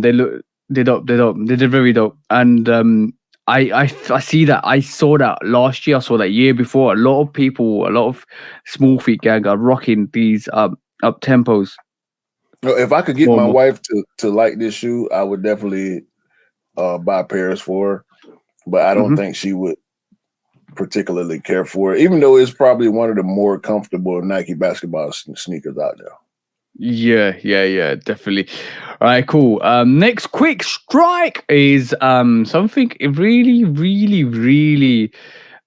interesting in terms of we look at concepts all the time, we look at mock-ups all the time, we look at sneakers all the time, but bro, this is one sneaker I think is a work of art, bro. Look at this, the Oh Jordan yeah, the Tatum 4 PEs. Jason Tatum UPEs. So this is, to me, first of all, it's a beautiful shoe. Beautiful shoe, bro. Beautiful shoe. It's a combination of the laser fours and the Shashiko fours. Yeah, I was about to say that the upper is the Shishiko for upper. It looks like it. The reason why I love this, it almost gives me the bread for vibes, but Yeah, because of it's the outsole midsole colors. yeah, outsole midsole. It's giving me, it's like the midsole is off whitish, the wings and the basketball eyelets are off whitish. But bro, like the uppers is this Shishiko look and the laser engraving on it. Yo, bro, this is dope. This is Yeah, dope, bro. this crazy. I mean, excuse me. That I took you couldn't by fight it, storm, bro. bro. I wanted to mute real quick, but I was in the middle of a sentence. These are ridiculous, bro. If they released, it'll be a big problem, bro. Big problem. Bro, I like this. I don't so let's just say This the best PE I done seen in a while. yeah, I have to agree with you. I'm gonna say this like in realism context because I don't want to kind of offend people. I think the off-white fours, off-white bread fours. I'll just give it to the people that want it. I'm not really keen on it. I think the SB fours that come out, if it's a bread colorway, just give it to the people. I don't really want it. But if this PE comes out as a reality like it is, yo, give it to me, please. I want it. Nah, I think this is a one of one.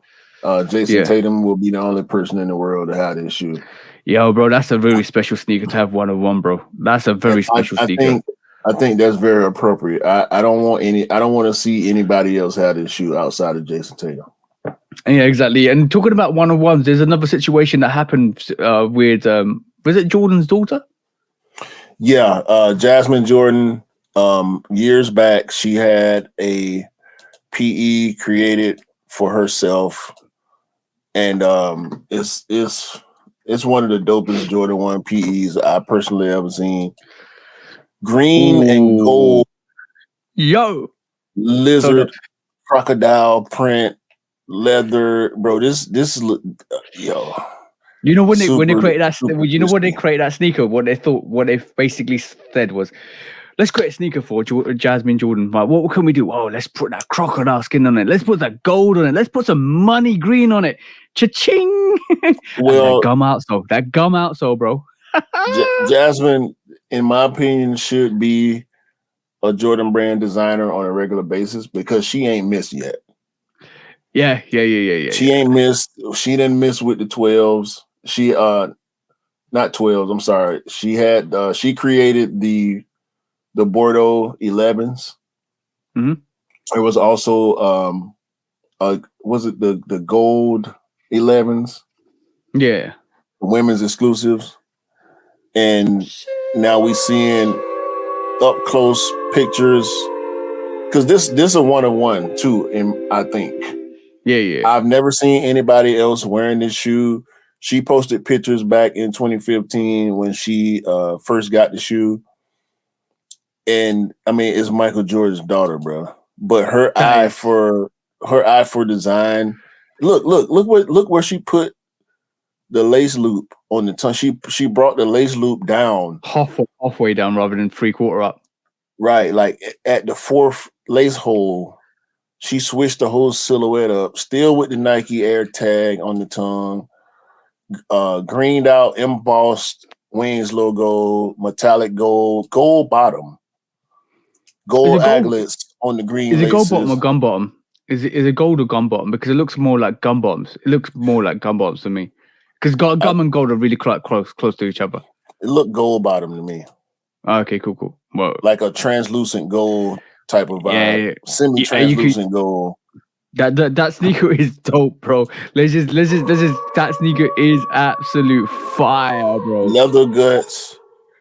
I mean, they look leather. They could potentially be like some Nice thick leather, satin. bro. It's leather. But they, it's leather. yeah, You can they see look. Bro, this crazy right here. I mean, shout out to Jasmine Jordan, bro. I would like for her to do more designs that actually come out for the women because she on point, but she don't miss. She don't miss. I need somebody to show me or tell me where she missed. If y'all know where she missed, put it in the comments. Hit us up on IG, Love Kicks Customs, 808 Kicks _ATL, and tell me where Jasmine Jordan has missed on the design. And if you can find it, I ain't seen it.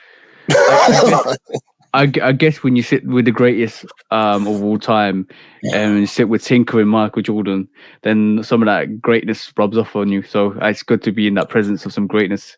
Speaking of greatness, LeBron James. Yo, that's one thing. That's one thing I like about the Tiffany's is that varsity jacket, bro. That varsity jacket is hard, bro. This jacket, this might be the best Nike jacket I ever seen in my life, bro. And I done seen quite a few. LeBron, would you like to see this released? Let's be honest. Would you like to see this released? That's a $1,000 jacket, bro. It probably will release because LeBron is wearing it, and we know LeBron is the ultimate Nike spokesman at this point. Yeah, bruh, anything they make, he has it. He gonna have it way before we even know about it. He gonna have it. He's debuted things before we've seen mock-ups or official pictures. Nike's really out here trying to broke people in March time. March 7th. Oh, yeah. If this all releases on March 7th, season. Bro, it's gonna be broke season for a lot of people. Let's calculate. Let's put the calculation together. It's tax season, bro. They know what's going on. Yeah, we don't have tax season, so we be broke out here, bro, in the UK. income tax season in the US. Nike know what's going on. Yo, let's accumulate the value. $400 for the sneaker. Bet. $425 for 4 pieces of like the shoehorn, the toothbrush. What else is there coming up? The shoehorn, toothbrush, the whistle, and other things that are coming out in terms of the actual accessories. Then you're talking about $850, that's $1,600, $1,700. Add the shoe, that's $2,100. That if you say that varsity jacket's £1,000, bro. Okay, let's just say you're talking about bro. You're talking over $3,000 if you're gonna get Tiffany's out this season, bro, in March time. LeBron James. No taxes is covering that. No taxes covering that $3,000 loss. Your taxes will cover it. Your taxes will cover it. You won't have nothing left. But your taxes will cover it, bro.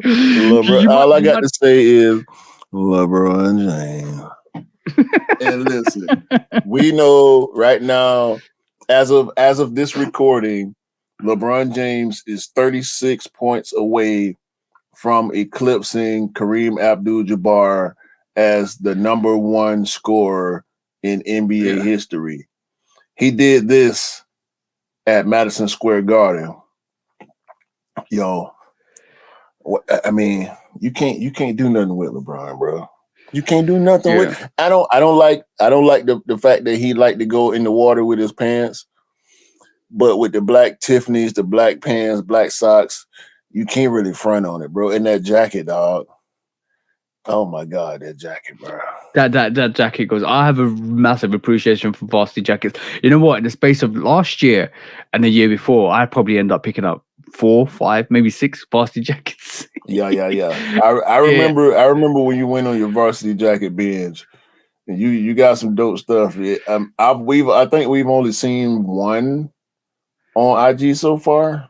I'm not gonna shame you like I normally do. But it's not varsity jacket season now, bro. It's bloody cold out here, bro. I understand it's got cold here in the South in the US. It's like 30. Well, no, it's warmed up a little bit, but we getting in the 30s overnight every day. So Yeah. but yeah, shout out to LeBron, man, for this Tiffany jacket and the Tiffany ones, Air Force Ones. Whew. I don't need to see that no more. It's really getting hot out here, bro. It's really getting hot out here to a point. No. We're not done. We're not done with the foolishness because Vanessa Bryant dropped pictures of the Black History Month Kobe 6 Protro. Ooh, and damn, bro. I'm watching the game last night. I can't remember exactly who it was right now. My brain is defeating me at this point. But somebody, I can't remember exactly who, but somebody had these on last night in an NBA game. Paul George. Yeah.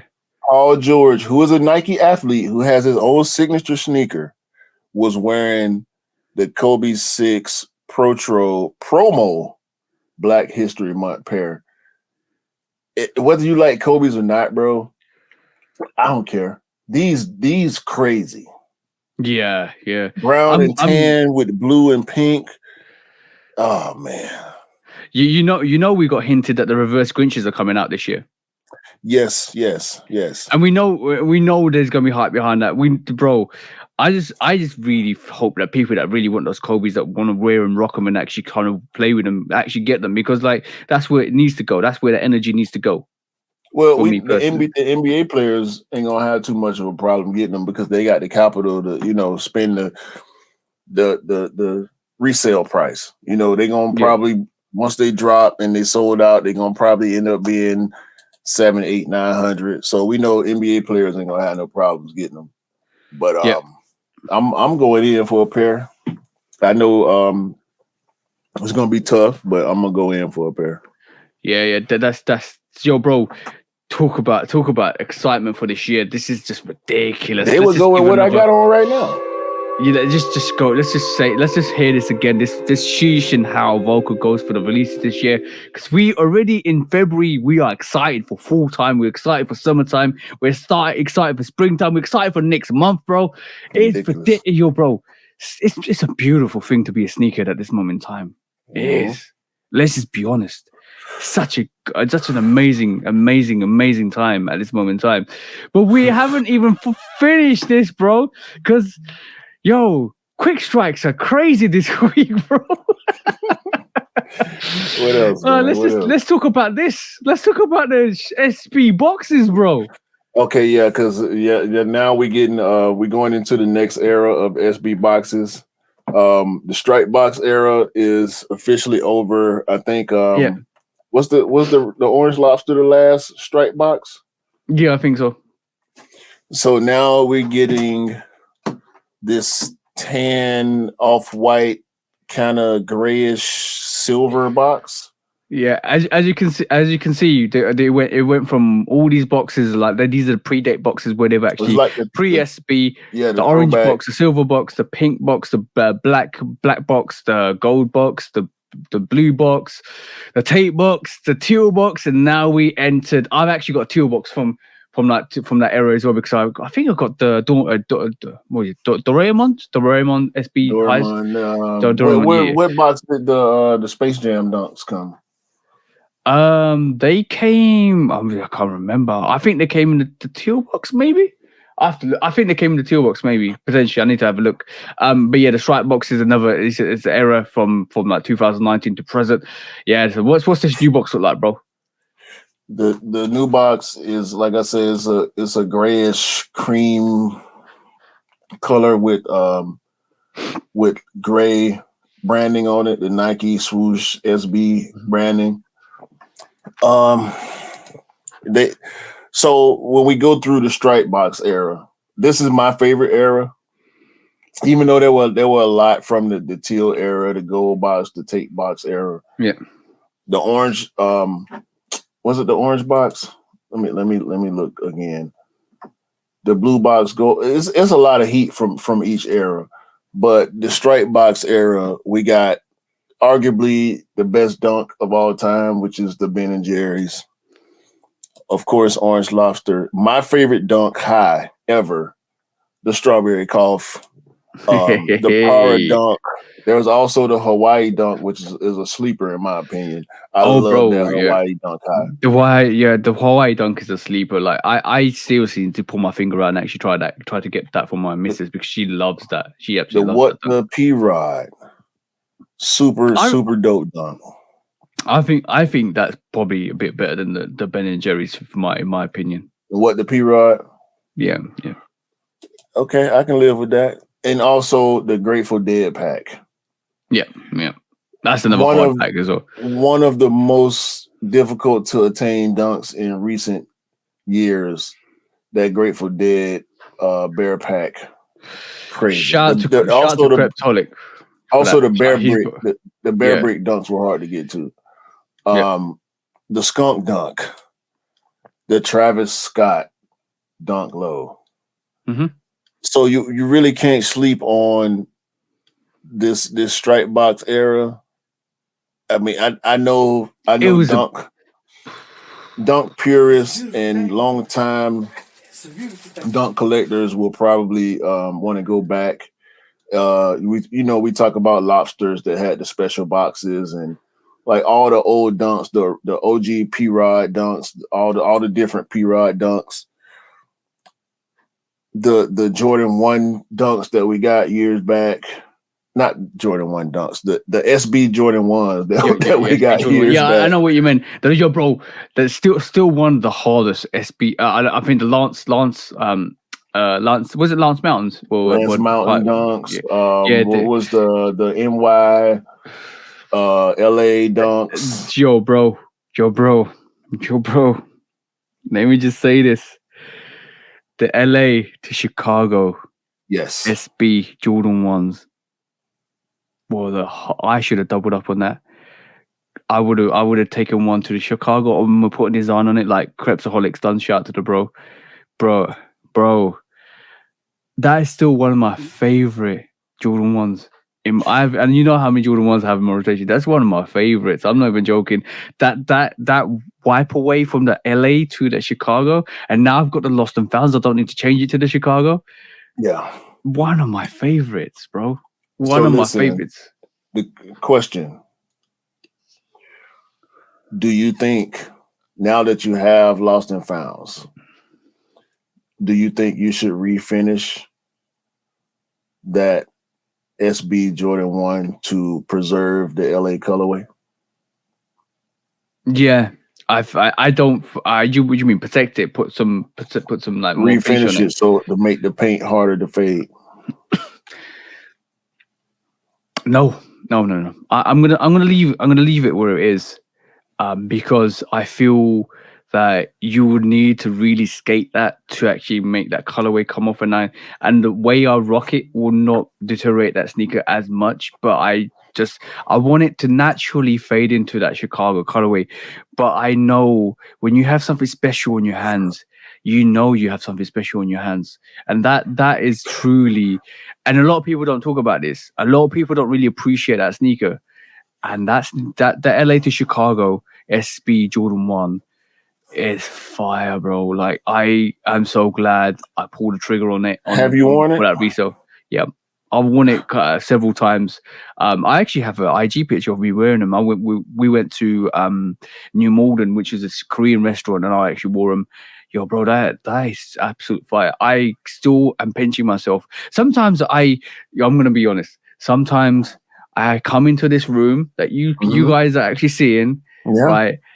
And I have to pinch myself. Yeah. Because I'm so shocked that I've got so many unique pairs. And that's accomplishment on its own. This is why I can't hate on people. It's such a great feeling. The little notions of envy that I have to fight when I don't have pairs that some people have instantly fades when I come in my studio and I get to actually touch and have and put on some of the pairs that I have, bro. Because then you have to think about the people that don't, and it is no fault on us because we put in the effort, we put in the work, we do the research, and we go in on real shoe dog time. Like some of a lot of our partners, you know, the Scotts and the Mr. Millers and the Cams, the Dells, and bro, we go in and we get in shoe dog mode and we laser focus on the things that we want to attain. And sometimes it's more difficult than we're ready for, but other times when we manage to pull off and get these pairs in our collections, we have to pat ourselves on the back and just be happy that we have what we have versus the stuff that we don't have. Because the things that we do have, some of them are just out of the realm of some people that want to collect sneakers. Let me put it this way to you, bro. Like, we get so focused in the next release and then picking it up and leaving it there, and next release picking up and leaving it there. And when you truly come back and look at the sneakers you've got, you're truly amazed that you were able to pick it up. I don't know if everybody knows how passionate we really are about sneakers. And it probably comes through on the video. Sometimes it probably comes through the Shooter podcast, but I don't think you guys know how really passionate we are about sneakers. They may know and they may understand the passion, but you have to apply the passion to the process. And that's what I think gets lost on some. Listen, and this ain't no shade when I say this, but I have to say this. I'll say it to any of the people that I namelessly refer to when I make this statement. I have people, as do you, that request assist because they know the level of pursuit that we have versus the pursuit that they have. Bro, it's certain stuff you're not gonna be able to ask me about. Yeah. Don't ask me about Kobe's. Okay. Don't ask me about Chicago ones. Don't ask me about Alma Maniers. Don't. Because I'm going to tell you what you don't want to hear. Because these certain pairs are so difficult. And we are the ones that receive the assist requests. And if it's something that I want, you did, bro. You did. Look at me. Look at me when I say this, right? Okay. Listen to the words that are coming out of my mouth. All right. Yo. You will not have a chance because my chances are so slim. It eliminates the thought of an assist. Yeah, I'm gonna do that. Sometimes you need to be selfish, like this is but it's not only us that actually this way. All the people that we probably talk to are the similar ways. The Scots, the E's, the Cams, the Dells, the Mr. Millers, the shout out Rick Dub, Rick Dub, yeah, Rick, Retro bro, Rick also, yeah, Retro Rick Dub, bro. It's just so much. So some of these guys are showing so much love, and to be honest, real knows real. Let's just be honest. Real people know real people, and then that's how it works. And bro, I just did the calculation. Right? Let's just say we're in episode 54. We're in episode 54. Each episode's 2.5 hours, which we know is not the case because they go for longer. Yeah. We're over 135 hours worth of recording, bro. Talking about sneakers. Talking about sneakers. That's ridiculous. How many days is that? Divided by 24. As more you if you sat down right this moment in time, you probably need a week to kind of go through everything that we recorded, bro. No, and it's cool, bro, because this is why we do it. The fact that we sit down and do this majority of the weeks of the year. and it's only been a year and a month right now. Um, it goes to show, and we have a passion for content creation as well. Yeah. And creative thinking and pursuit of ulterior satisfaction is what I'll call it. Yeah. All that stuff matters. But if we were just a couple of jokers that only got what was sitting in the shelf on the store, it wouldn't make a difference. Yeah. And I know some guys that they come at me as if I'm on some different type of plane. No, we all on the same plane, bro. Mm-hmm. The difference is how much brain power are you willing to invest? How much space on your phone? How much time on your computer are you willing to invest in what you really want? By the way, Because I'm gonna to say, me, you don't want it as much as I do. yeah, it's the hunger and the desire, and like I'm gonna shout out to King of Trainers. I will try and get him on one day. Shout out to King of Trainers because he's been doing it and he's been doing it for quite a while. And I'm gonna say he always says consistency is key. And if you don't believe that, come and see my channels.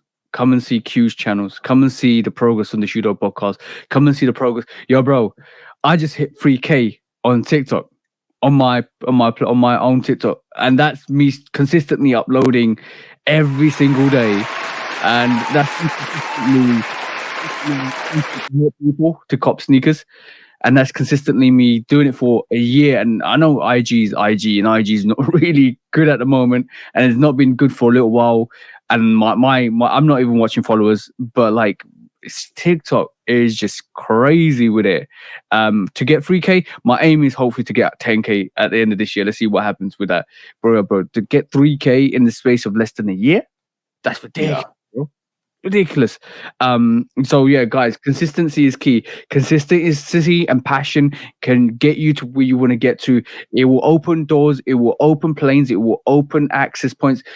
And if you didn't believe me, guys, the fact that King of Trainers shouted out to me last year to be on the panel for the Sneakers of the Year, which I was able to attend and did, and he blessed me to come on to the panel for that, and the fact that Offspring reached out and got me to do the consortium sneaker with Adidas, it's just a testament to consistency and passion. So guys, if I can do it, and I'm just an average guy, you can do it too, guys.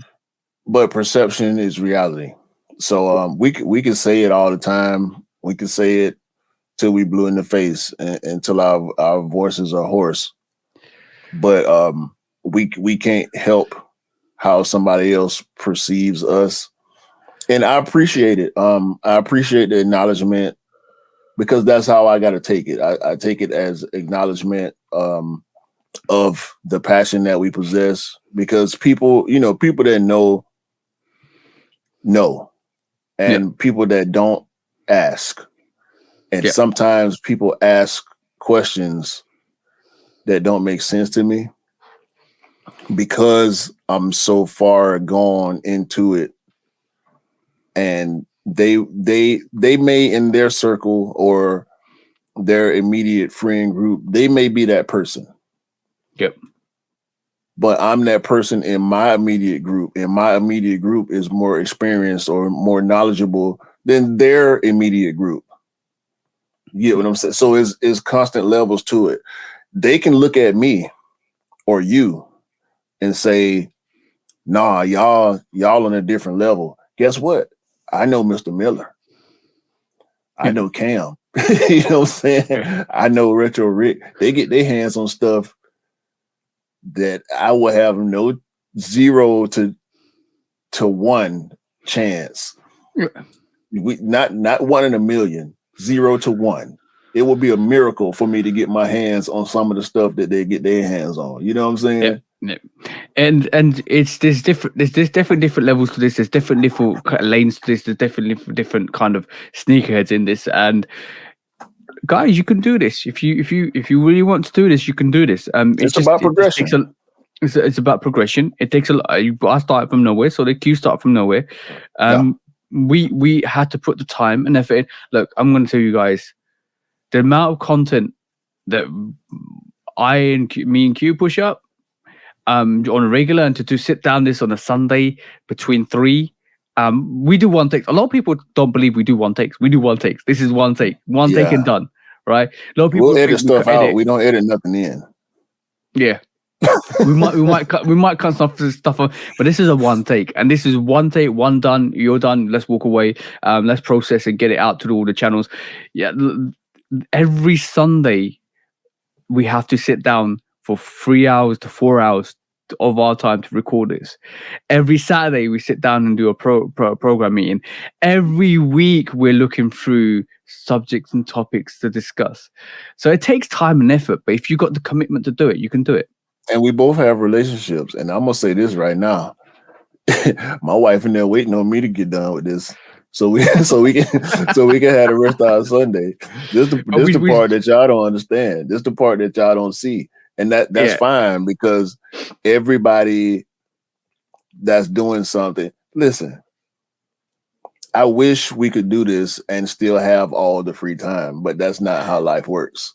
No, it's a fine-tuned balance, and I think I have to give testament to your wife, and I have to give testament to my girlfriend, because they have patience. They have, as long as you got time for them in the week to sit down, chill, relax, go and do stuff, they have patience. Because if they didn't have patience, bro, we wouldn't be doing this at all.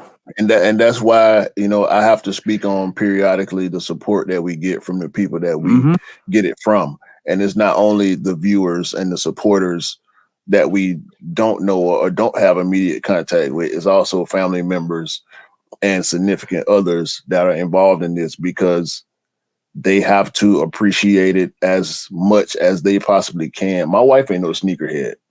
Yep.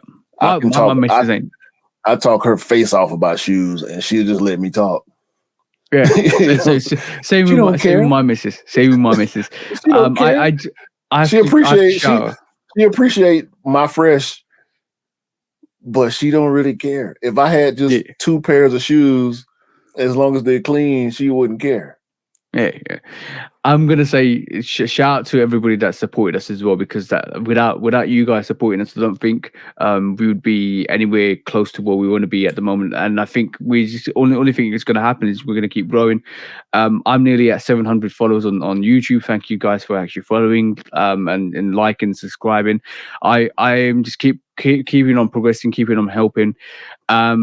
Our audio channels are about to hit 100 downloads in just over 30 days. We've uploaded all the episodes, so that's another milestone to actually meet. But yeah, we could talk about this all day. But back to quick strikes quickly, because I know we got 3 more. these last few quick strikes. Finally, SneakerCon has come to a conclusion and banned the mystery box game. I'm happy about this. Yeah, I'm ecstatic about this, and I said it on my sneaker news this week. And I said the only mystery with this box was what discount sneaker you were going to get. Yeah. so that was I was good to see. I was good to see they actually kind of stopped that, because that was horrendous. That was horrendous, bro. Like what they were doing to fellow sneakers, and then we were getting annoyed for other people picking up sneakers, especially that camo Dunk High, bro. And I actually like that shoe. But that's not a $300 shoe, bro. It's not. The dunk hype kind of drove the prices up on every single dunk that released, but the real hype wasn't matching the prices on a lot of that stuff. So go ahead.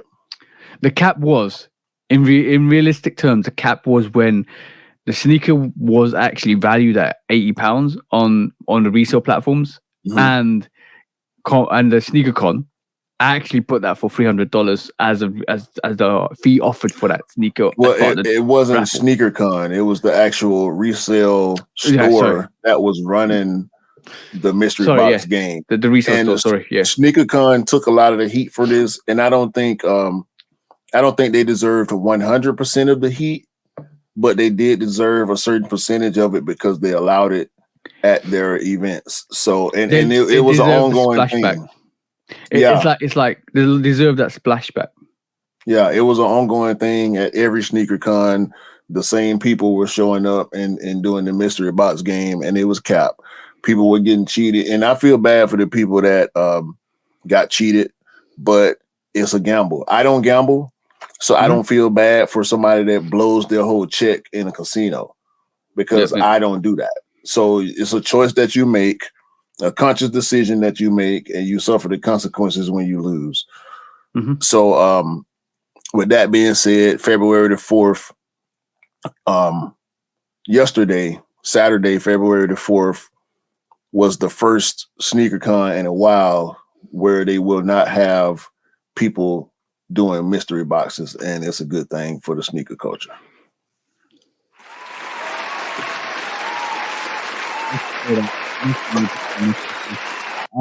I'm glad they took swift actions, but yes, Nick, I just saw what you pulled up on the screen.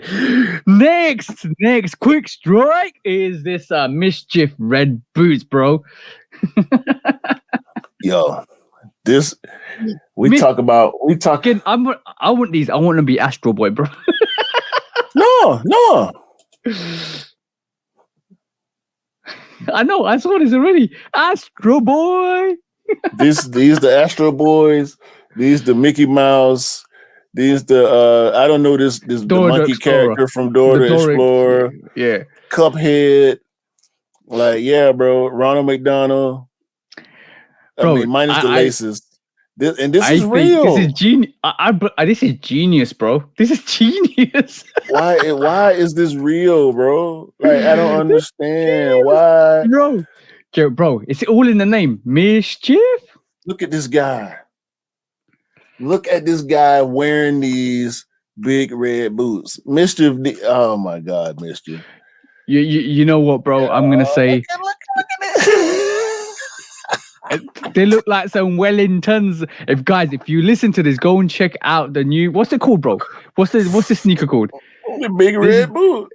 Okay, go look for the Mischief big red boot because basically, I think this is genius because you know what? If you're into the anime cons, you're picking this up. Cosplay, you're picking this up. This is genius. You can't hate on this. You can't hate on this because you know what? We said this a while back in terms of Mischief. They do what they want because they're mischievous with it, and this is another little mischievous stuff. Yo, bro, they're revolutionizing the sneaker game here, bro. What we to do? They're not revolutionizing the sneaker game. They're revolutionizing the cosplay game. Listen, bro. This is for cosplay. I'm 100% sure anybody and everybody that's going to these conventions, cosplay conventions, are picking it up to dress as Mickey Mouse, to dress as Astro Boy, to dress as Dora the Explorer's monkey, whatever you want to call it. This is going to sell, bro. This is a genius marketing tool for them to maneuver in different marketplace. And let's not go wrong. Cosplay is big. Costume creators have to now catch up with Mischief because of this boot, big red boot that they've created. They need to be mass producing Cuphead costumes, realistic Cuphead costumes, realistic Mickey Mouse, realistic Dora the Explorer, the little monkey. Bro. And as soon as you think Mischief can't do it again, they do it again. Yep. And you know what? This deserves a round of applause. I'm going to tell you how serious this is because one of my mates, right? He works for a CGI company. He's worked on a lot of stuff like Aquaman. He's worked on a lot of stuff like Wakanda, Black Panther, Wakanda. He's for Wakanda Forever. He's on the actual subtitles. Avengers. He's worked on Avengers as well. Avengers Endgame. He's worked on the CGIs for that. He's met a lot of celebrities as well. So because he worked on Avengers. I don't know. This is a bit of a sidebar, but I'm just saying this because he worked on the Avengers. me and my girlfriend, and he's a really close friend of mine. Like I'm talking like we see each other every so often. We have sessions, we play games for the night. We're talking about those type of like a broski, like a proper broski that's always comes over. In actual fact, we're gonna have the Super Bowl and he's coming over. Hopefully, he can get leave. Adele's coming over and he's coming over. Is this the same guy that you let hear my song? Yeah. That's the guy that actually loved your song as well. We literally were just chilling there and listening to the song. So basically, what happened was because he worked in these studios, we thought it would be a good idea. Me and my missus, actually my missus' idea, she actually forwarded it onto me to get him an Iron Man mask. You know the Iron Man mask that opens up and all of that. Yo, bro, I got that for him well before COVID. Because I discovered that before it was made popular, so I bought it for him. I think it costs, I don't know what it costs, about £300-500, whatever it was. So I got that for him, and bro, I went down the rabbit hole of cosplay.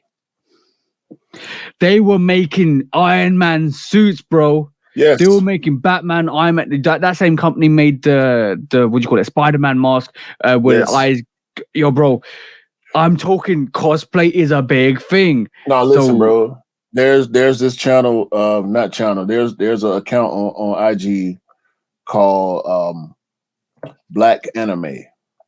Yeah, that I follow. The cosplay, and I'm talking about regular people now that have jobs and lives and kids and families and whatnot. These people come up with the most creative ways. Yo, shout out to Jason Martin. He one of the bros. He's not a sneaker guy. He's a comic book guy.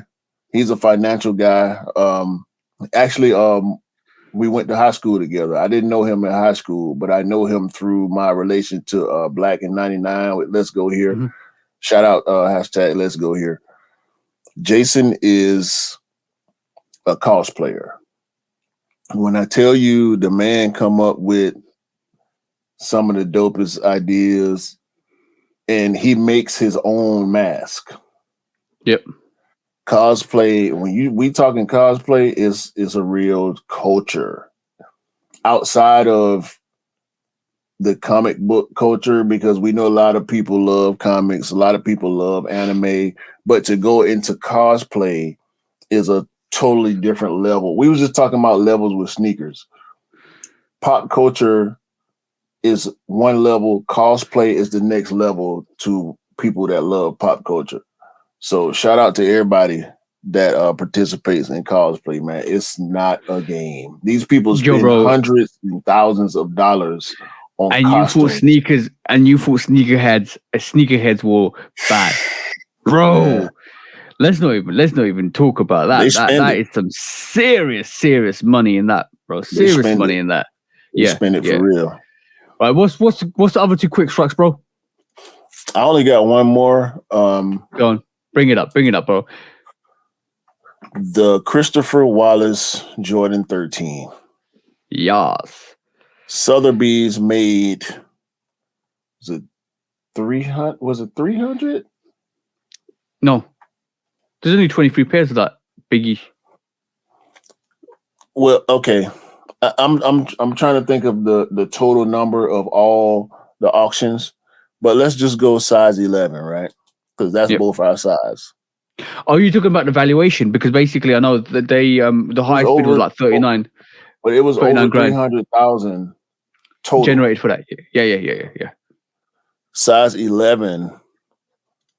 The estimated value was 2,300. Yep. Nah, bro. These shoes sold for, there were only two sizes of most sizes. Two pairs of most sizes. They cleaned house on these, bro. How much was the? Yeah, I know some of these sneakers went for like 32 grand, 39 grand. Like they were. Yeah. I'm gonna say this Biggie Smalls tribute sneaker it was a tribute sneaker from 2017. Was it 2017 on his anniversary? Yeah. And then for his 45th birthday, I think, if I remember rightly. They're not letting me see the results because I don't have a Sotheby's account, which I shouldn't have because they ain't got the capital. Yeah, but bro, these went from some serious. No, I knew this was gonna happen. The 23 pairs of these Biggie Smalls, the mix between the playoff and the breads, with Biggie Smalls picture at the front, or his like on the tag, on the tongue tag, stitched in. Yeah, bro, this sneaker was always gonna do this. The fact that it's got is all based on the juicy verses on the back as well. That is so dope, bro. So dope. I love this sneaker. I one day, if I have the capital, one day I'm going for this, bro. Listen, man. I'm a bigger Pac fan than I am a Biggie fan. So this not something that I would be necessarily interested in from look at the Coogee. The Coogee.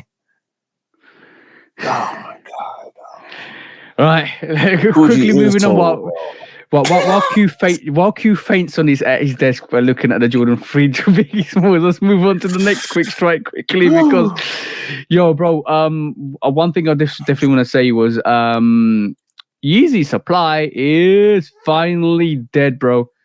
The supply, the actual website is no longer the URL no longer directs users to the actual function. The domain is basically gone. Goodbye, Yeezy supply. And I said this in my 60-second sneaker news. I think this is the nail in the coffin on the Yeezy sneakers themselves. I know this was going to happen because obviously Yeezy supply isn't part of Adidas. It's a consult. It's like you can't even brand a Yeezy anymore. So from that factor, this is why they cancelled it. But I don't think the Adidas Yeezys, as Adidas 350s are going to do well, or the Adidas anything the Adidas was going to do well going forwards. I think they will. They might not be as big as they were. They won't be as coveted. I think they'll sell. They'll sell to the people that want it. But I just don't think they'll kind of replicate any of that hype and that demand that was coveted by when Kanye was doing Yeezys. Yeah, I agree with you on that. But they will sell. Some people don't really care about the relation to Kanye, but people that love, even the people that did buy them because of Kanye, a lot of people love them because of the way they were constructed and the way they feel on feet. Yeah. So I think they will still sell. I just don't think they will be as hype as they used to be. I have a segment for the main topics that we need to discuss about that because that's gonna be quite interesting. Your take on it, but see, as you see, the Yeezy supply is officially dead, and the last but not least, I think we was gonna discuss Ja Morant's signature sneaker. Is there anything to say on that? I initially planned to talk about those, but the Kobe Black History Month protros, the Kobe 6 kind of overtook my notion on speaking on the Ja Morant sneakers. But we have at this point 5 different colorways of the Ja Morants that have been revealed early, along with a couple of PE colorways that we probably won't be getting. But we still have yet to see the release of the first Ja Morant 1 colorway. Yep. I'm looking forward to seeing how hoopers respond to the Ja Morants. I'm looking forward to seeing if people respond to them like they respond to the LeBron 20 in relation to the Kobe Protros as being some of the best basketball sneakers to buy. Yep. Okay. Oh, so on that note, we're swiftly moving on to the main topic. So we're going to keep an eye on it and see how the sneaker performance from Ja Morant actually does. But main topic time is that time where we kind of delve in. I don't think we're going to be as detailed as we would like to be because obviously we're over 2 hours at the moment. So let's quickly go into this because I want to get your opinion on this situation because I do feel it kind of reflects back to what we discussed earlier in terms of the commodity of sneakers and how much do you kind of value something that, well, not value, how you kind of bring valuation into the actual sneakers, and then all of a sudden you're looking at a value that street value that is so high that you're scared to wear it. But yeah, bro, what do you think about this Wings collection, bro? Like, this Wings collection to me is very bad timing. I'm gonna say bad timing. I think it's extra, bro. Hmm? I think it's extra because when we talk about wings, when I hear the term wings in relation to Jordans, I think cap and gown. Yeah, There was the wings 10, 12. the wings 12. Mm-hmm. There were the cap and gown 5, the wings 5 lows, which I love and I still need to get my hands on. But I had to push to the side for other things. The cap and gown 11s, the wings 2s, the wings collection shouldn't be $1,500, bro.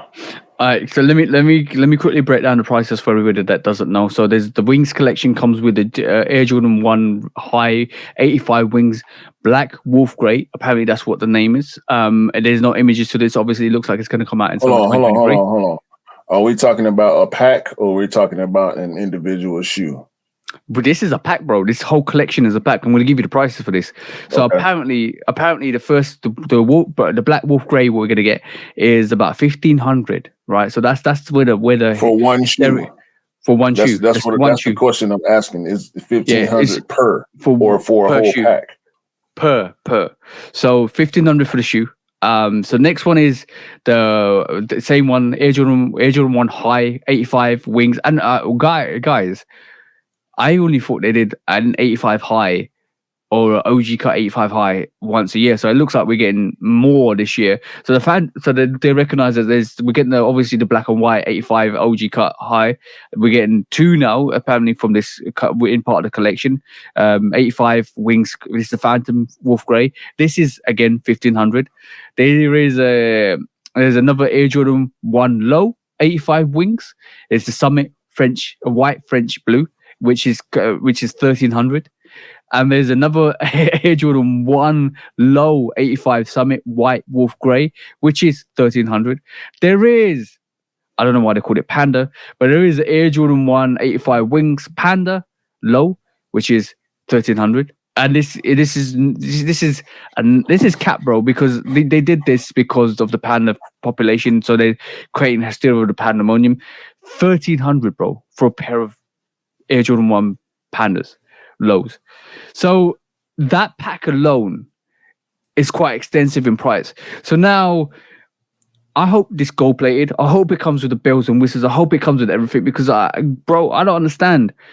We just talked about this is the retail price, not the resale price. The retail price. If it's not cap, it might somebody maybe's got the 0 in the wrong place or the dot in the wrong place. I don't know.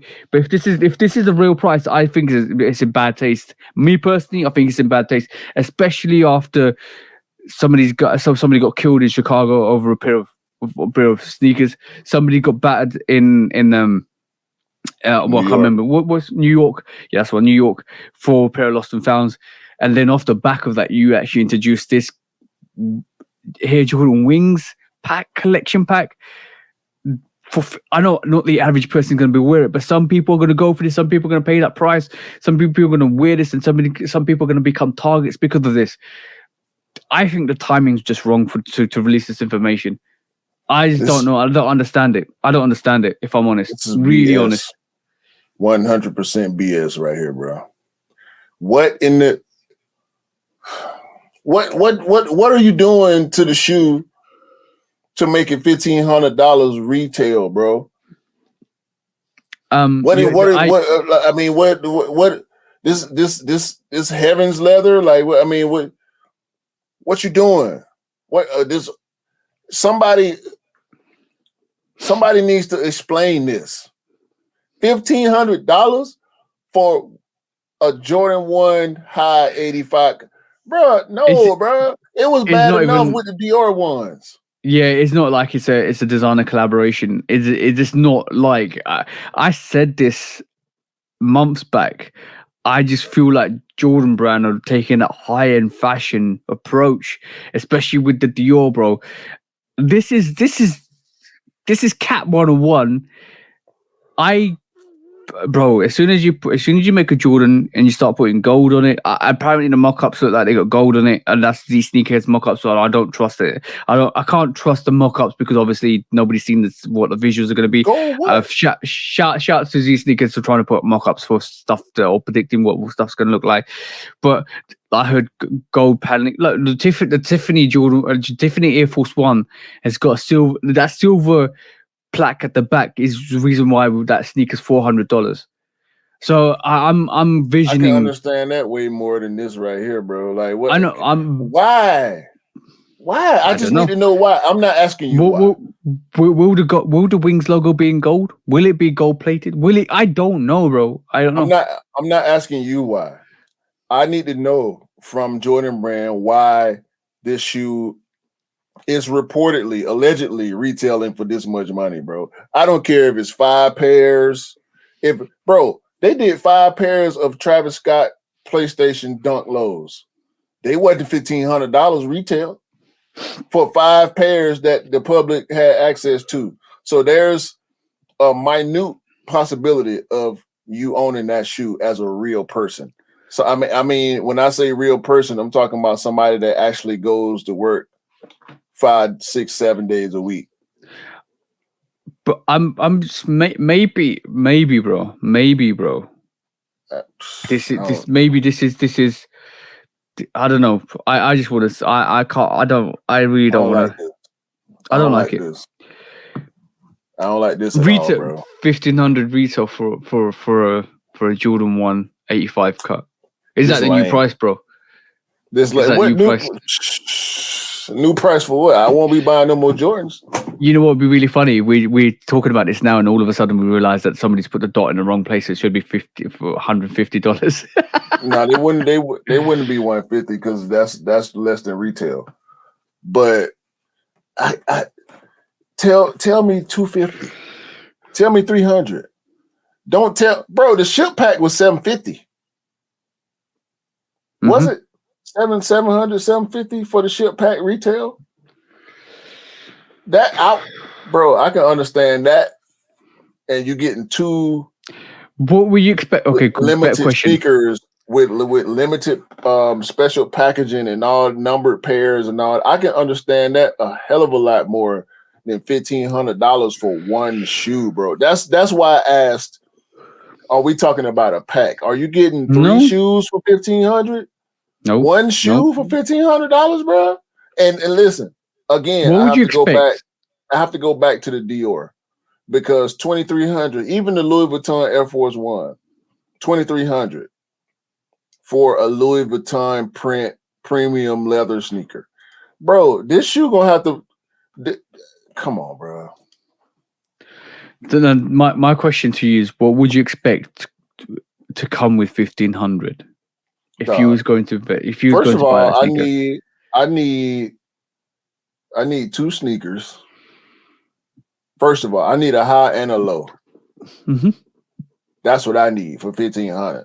I need a high and a low. We talking retail. Retail, dog. You gonna have to, man. It's gonna have to be something extra, bro. I'm talking about so extra that is beyond the realm of thought. Like, you can't tell me some gold, dog. As dope as some of these customizers are right now, you telling me a Gold Wings logo gonna make some gold lace tips gonna make a shoe $1,500, bro? This is in comparison to the shoe surgeons' prices. Shoe surgeon ain't even that much. It's more. You can get some, bro. You can get some one-off 1s or 4s or whatever from shoe surgeon. That's going, in my opinion, based on not, and we ain't seen these. We seen mock-ups, but these gonna have to blow Shoe Surgeon out the water for me for this to come from the brand officially, because we know what Shoe Surgeon, we can see what Shoe Surgeon actually goes through as far as materials and the last and the work, the time that he had to put, the labor that he put into some of this stuff. And we know he got people working for him. We know he got machines and whatnot, but he is a small business, a very small business compared to Nike and Jordan brand. $1,500, bro. When I talked to you the other day, you thought this was big cap. I think you said to me, this is a rumor. I don't think it's true. I think the most anticipated thing on this page at the moment is image coming soon. I want to see what these look like. I want these to be jet propelled, so I can walk into one room and be in another room instantly through transportation. I want this to be bro, these need to come with a credit score boost. Hey? These need to come with a credit score boost.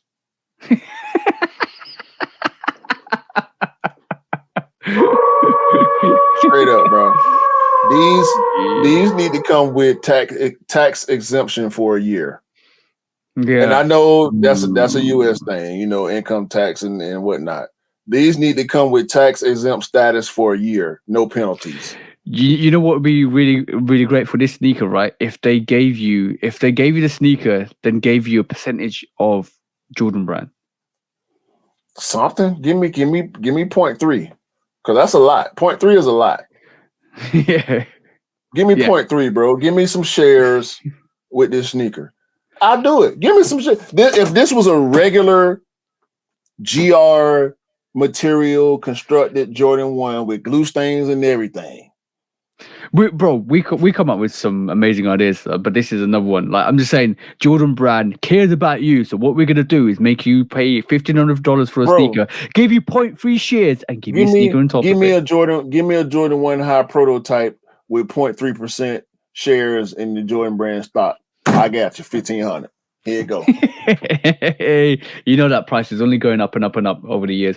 Yeah, bro. Like, I want to see the pictures. I want to see what it looks like. I think it was bad taste for them to actually release this just on the cusp of what happened in Chicago and New York and all the other meetups that go bad and wrong over the recent years. And first come first serve, all of that stuff, like we talked about earlier in the actual podcast.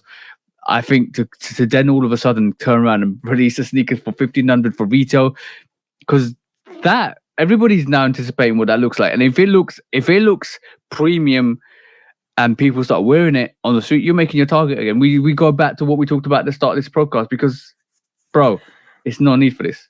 Bro, you're massaging the hype again and again and again, and you're bringing up the price of these sneakers again. Because, bro, if this is limited, and this goes for. Limited. We know it's going to be limited, and you're going to pay $1,500 for that. This is only going to go up in price, and all of a sudden you got a pair of sneakers that is worth $5,000, $10,000, whatever it might lay in at the end, and you're going to try and wear that in the public again. Situation like we talked about at the start. No. The average person can't concern themselves with this type of hype, with this type of pressure, because there's gonna be pressure to wear those outside. Yep, he's got Dior's. He got Dior's. So any regular person will be able to pick this up. And if you can afford it as a regular person, then you need to really think about how you're gonna wear this, where you're gonna wear this, when you're gonna wear this, because it's gonna be a situation. I wish we was doing the podcast when them Dior's dropped, because the rant I would have went on, boy. Okay. I don't like this. Let me just end with that. I don't like this. I don't agree with this. I didn't agree with the Dior's. And truth be told, I went in for a pair of Dior's. You know why? Yeah. Because I was gonna be able to spend $2,300 and sell them for $15,000.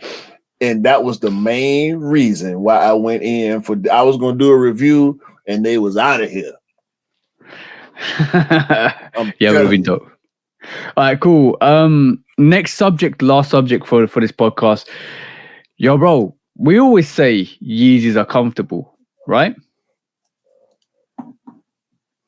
We will say, well, you don't know because you don't wear any. We will say slides are comfortable. So, I'm gonna talk about real things. I'm gonna talk about real facts. I'm gonna talk about real term events.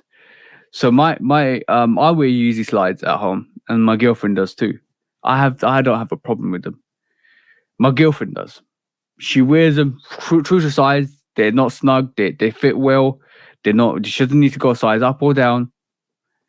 But one of her feet, I think it's the left foot, has an issue, right? And she looked it up, and the issue is this, bro.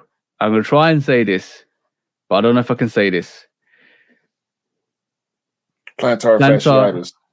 Yeah, you got it right there. So basically, it's when there is a pain on the bottom of your foot around the heel and arch that usually eases the pain itself, but you go see the GP if it doesn't improve over 2 weeks.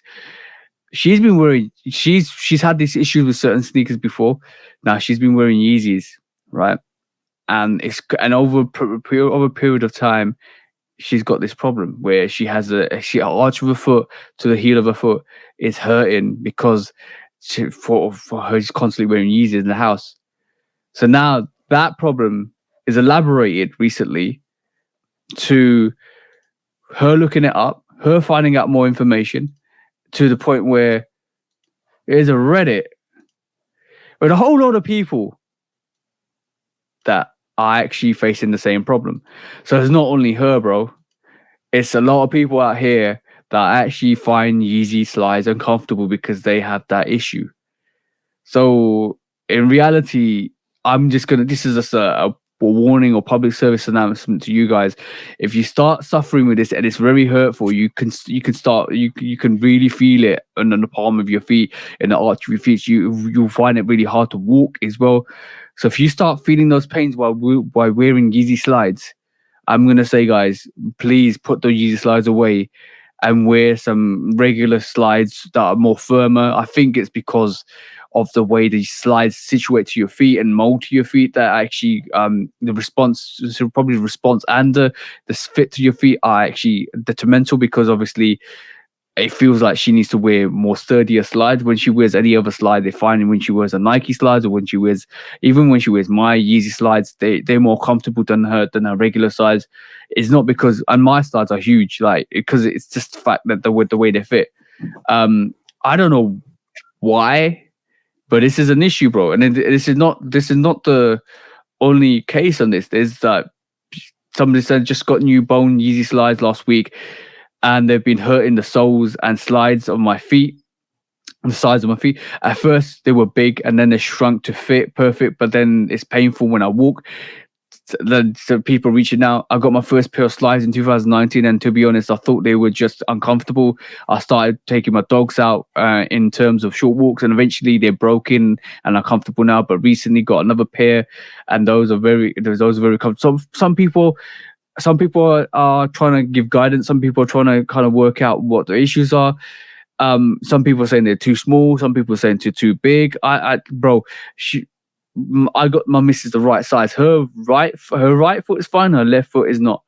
And this is becoming a predominant issue that she now has to put those Yeezy slides away and not have them, not wear them on a regular. And I do believe also it's the issue. Someone says I had the same exact issue with the Onyx and the Bone.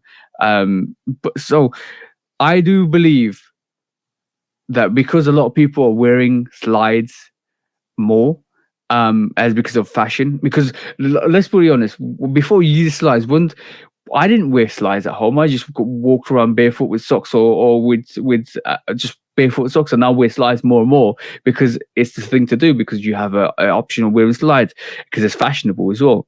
So a lot of people are wearing them out a lot more, and they're finding, well, if they might be comfortable, but eventually over time, you are hurting your feet. Slides are not. I don't think slides are to be worn constantly, like 8 hours, 10 hours a day. I wouldn't know. I wear my Crocs when I go downstairs because of hardwood, and I don't like to be cold. I don't like to feel the cold wood on the bottom of my feet. I wear them in the Yeah. house. I will not wear them outside. I only wear sneakers outside. So Yeah. I can't This is speak to this. guys, let us know. Just drop us a message and let us know if you finding some of these slides are really uncomfortable. Remember, Q, you want to say that word again, bro? This word Plantar again. fasciitis. Yeah, if you're suffering from, I can't even say it, plantar fasciitis. If you're suffering from that, if you start having any palm problems or heel problems while wearing slides, put them to the side. Just go with some regular stiff slides. Go barefoot. See how you feel. See if it goes away. Then you realize it's the slides or not. And yeah, just be careful. If it constantly hurts, go and see your GP, guys, because it's a serious thing. It can really affect your and your balance, your movement. And you got to remember, your feet are your foundations to your upper. So if anything's wrong with your feet, it will affect your back, your muscular integrity for your body as well. So make sure you look after your feet, 100%. Yeah, foot health, especially for us in the sneaker community, is a big priority. So Yeah, we got to make sure we doing what we need to do to take care of our feet, man. Because if that's the case, all these sneakers that we got, it ain't gonna be no good if your feet bad. exactly. Just be careful, guys. Like, I just wanted to raise that awareness. Everybody keeps saying, you got to bring the truth, bro. Everybody keeps saying, slides are comfortable. Slides are the best thing in the world. I do agree, because I do wear slides and they are really comfortable. But there's always that special occasion, a special person, or just a percentage of people that will face this issue. So if you do face this issue, just be careful. Stop wearing these slides. And if it does persist over like 2 weeks, go see your GP or your doctor and work out what the issue is. Yeah, I shouldn't be buying all them Adidas, no way. When resale is too high. Damn resellers. Order. When hype beats go too far. These damn hype beasts. Order in the court. Order. When the back door opens. Guilty. It's time for Order in the court. the sneaker court of public Guilty. opinion.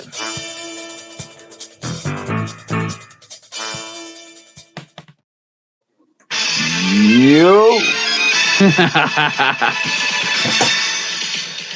Guilty. Okay, today on the docket is Q's case rather than mine. I haven't bought anything on long. But before we go into that, what have you got today? What instrument of destruction have you brought today to the court of public opinion? Bro, it's time to bring back the big book of justice.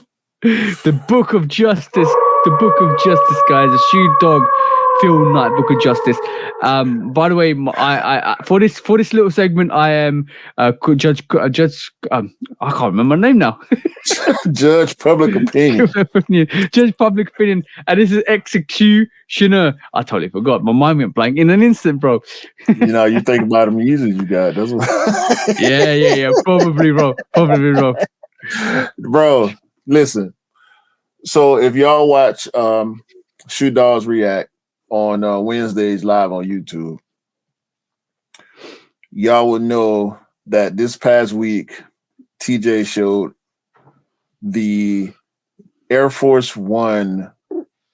I can't remember the name of the Pokemon character that somebody actually made into an Air Force One, and they actually put it in the tub, and it had a working fin where the shoe was swimming around in the tub with water in it.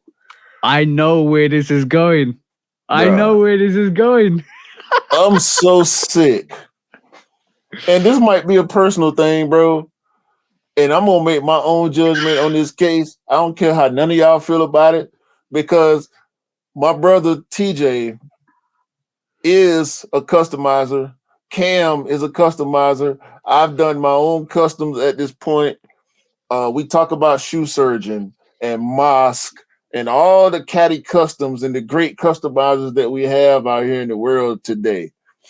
And in my opinion, sometimes it goes too far. It goes overboard. It's not tasteful. It don't make sense to wear outside. And I'm sick of it, okay? I'm sick of it. I had to bring out the big book for it. And rarely do we have cases where I automatically have to go to the big book. Okay, we hold the big book. We got the yellow sneaker and the red sneaker that we give for penalties. But dog, this right here, bro, this deserves a big book. Go on, bro. What is this, dog? Oh, you talking about? Oh, bro, that was horrible. This man, that was look, horrible. A Guava Union, the Chinese New Year 13s. I don't know what. Yeah, he made a Frankenstein Bad Bunny version. Adidas. Mixing collaborations is one. Bro, look at what he's doing to these beautiful sneakers. He's mixing matching, bro. Mix and matching. He's taking all these beautiful sneakers and got the nerve to have Gatorade one. Bro, what? He already went too far. So you're basically saying these customizers pushing about, like, that sneaker's not wearable, guys. If you're listening to this, go and look at Hype Beast Kicks, and there's like a customizer that's done a guava sneaker with a Bad Bunny sneaker with that he's infused quite a lot of sneakers with that. I think he's destroyed a lot of sneakers to create a Frankenstein version. He's got the Clot 13s there as well. Right, the Clot. I said Chinese New Year, but that was the Clot 13. Yeah, I like those Clot 13s. Bro, listen. The pink Bad Bunny Adidas Forum is a legendary sneaker. Yeah. The Clot 13s, not so much, but still a great. I know some people personally that love that Clot 13, bro. Yeah. And I mean, shout out to Scott, bro. Scott, don't close your eyes, Scott, because he's doing all this to the Union Jordan 4 Guava. He pasting stuff, gluing stuff, stitching. Oh my God, bro. Right, bro. Let's before you kind of verbally abuse this guy. This is ridiculous, bro. Let's just yo, bro. I thought you was gonna bring out the Pokemon sneakers where people put flamethrowers through them and all of that stuff. This is the main exhibit for the case that I'm bringing to the sneaker court today, because some of these customizers, bro, and I don't know who this guy is. I don't want to know. His name is there. I'm not going to say his name. I don't want to shame him for this one horrible custom because I don't know any of his other work. And I don't want to know, sadly, any of his other work because of this monstrosity that he created. I'm gonna say one thing, bro. We're a purist. We're kind of purists, so we kind of don't mix brands. We don't like to kind of see things like this because even though it's innovation, even though it's kind of creative from that aspect, we don't want to see it because we're purists. It doesn't mean other people don't want to see it. So that's the consequence. And I think this is not our lane, but yes, I'm gonna say this, bro. Let's get this out the door, bro. What are you saying, bro? Guilty. Guilty of what, bro? Guilty of whoring out great collabs to create a piece of garbage. And on that this note, is dumpster worthy right here, bro. Like, listen, man. Again, I know a lot of great customizers. I know some great customizers personally. Shout out to Sneaker Heritage, by the way. I know what Sneaker Heritage does with his Air Force Ones. I've seen them in hand personally. You and Cam and do you believe Chris is dope and other customizers that we have personal relationships with. The Caddy Customs, the Shoe Surgeons, the Moshes, everybody that creates dope customs that they have to put massive amount of hours and work into and changing materials and adding materials and not this man. I don't know what was he trying to do here. I don't understand what he was trying to do. It don't make sense and it's ugly. Do you okay? Is it is it trying to go viral for doing something radical? I think so. And if that's it, then it comes on the clout chasing. That's the question. Do you think this is clout chasing? Yes, 100%. Because that then is an issue in itself. I don't roll with the clout chase from anybody for any reason. I don't roll with the clout chase because I don't do that. We don't do that here at the Shoe Dog Podcast or on our individual platforms. We share our real thoughts and opinions, and I don't respect doing crazy stuff or stupid stuff for clout. This is something that we would have on Shoe Dogs React. I don't appreciate nothing about what he did to that shoe, bro. And I don't like the Union 4s, but the Guava pair is the one that I actually went for, that I was interested in seeing in hand. And had I been able to attain it for retail, it would probably still be in my collection and it would have been on foot, which just makes this more egregious to me, because the one pair of Union 4s that I actually liked is the pair that he decided to do all this monkeyness to. Yeah. I hate it, bro. Sometimes it is what it is, bro. Sometimes you gotta leave it as is. Like, bro, let him do his thing. We're not fans, but yeah, from our perspective alone, we find that guilty of clout chasing. We find that guilty of abusing the collaborations and as you can see, guys, if you're watching this, Q is throwing that Shoe Dog book at that clout chasing. I need 3 more books to throw at him. I only got the one. I need 3 more to throw at him. That was a court case for today, bro. When resale is too high. Damn resellers. Order. When hype beats go too far. These damn hype beasts. Order in the court. Order. When the back door opens. Guilty. It's time for order in the court. The sneaker court of public Guilty. opinion.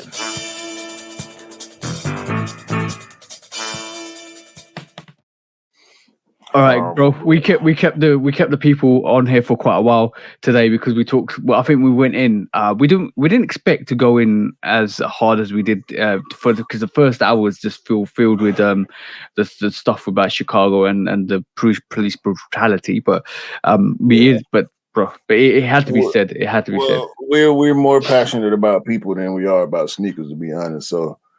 Yeah. That was just a result of our compassion for humanity and our hopes and dreams of equality for the world in general, man. And I mean, that's what it's about. You know, with you being in the UK, African born, being Sikh, and also Indian, with me being Black in the South in America, growing up here. And if we can overcome our differences and find common ground in our stories and also our passions, I don't see why other people can't, bro. Yo, bro, imagine this. If somebody told you 10 years ago that you'd be doing a podcast where you'll be doing a podcast from yourself with a guy with a guy who was born in Africa, who's Indian and a Sikh who lives in the UK, and you're from Atlanta, like, who would have thought it, bro? Who would have thought it? Yo, that's what diversity is about. My wife not get on me, but she reminds me constantly, like, you got a whole group of friends from the UK that support you more than some people that you've been knowing your whole life. And shame on y'all. Like the people that I know personally, some family members included, friends, people that I grew up with, went to school with.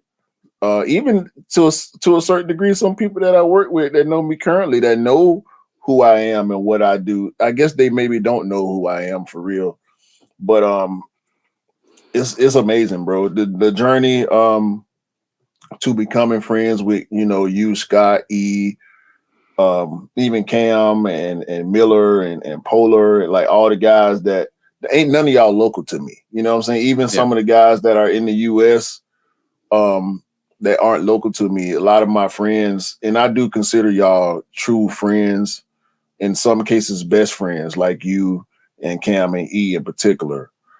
Scott also.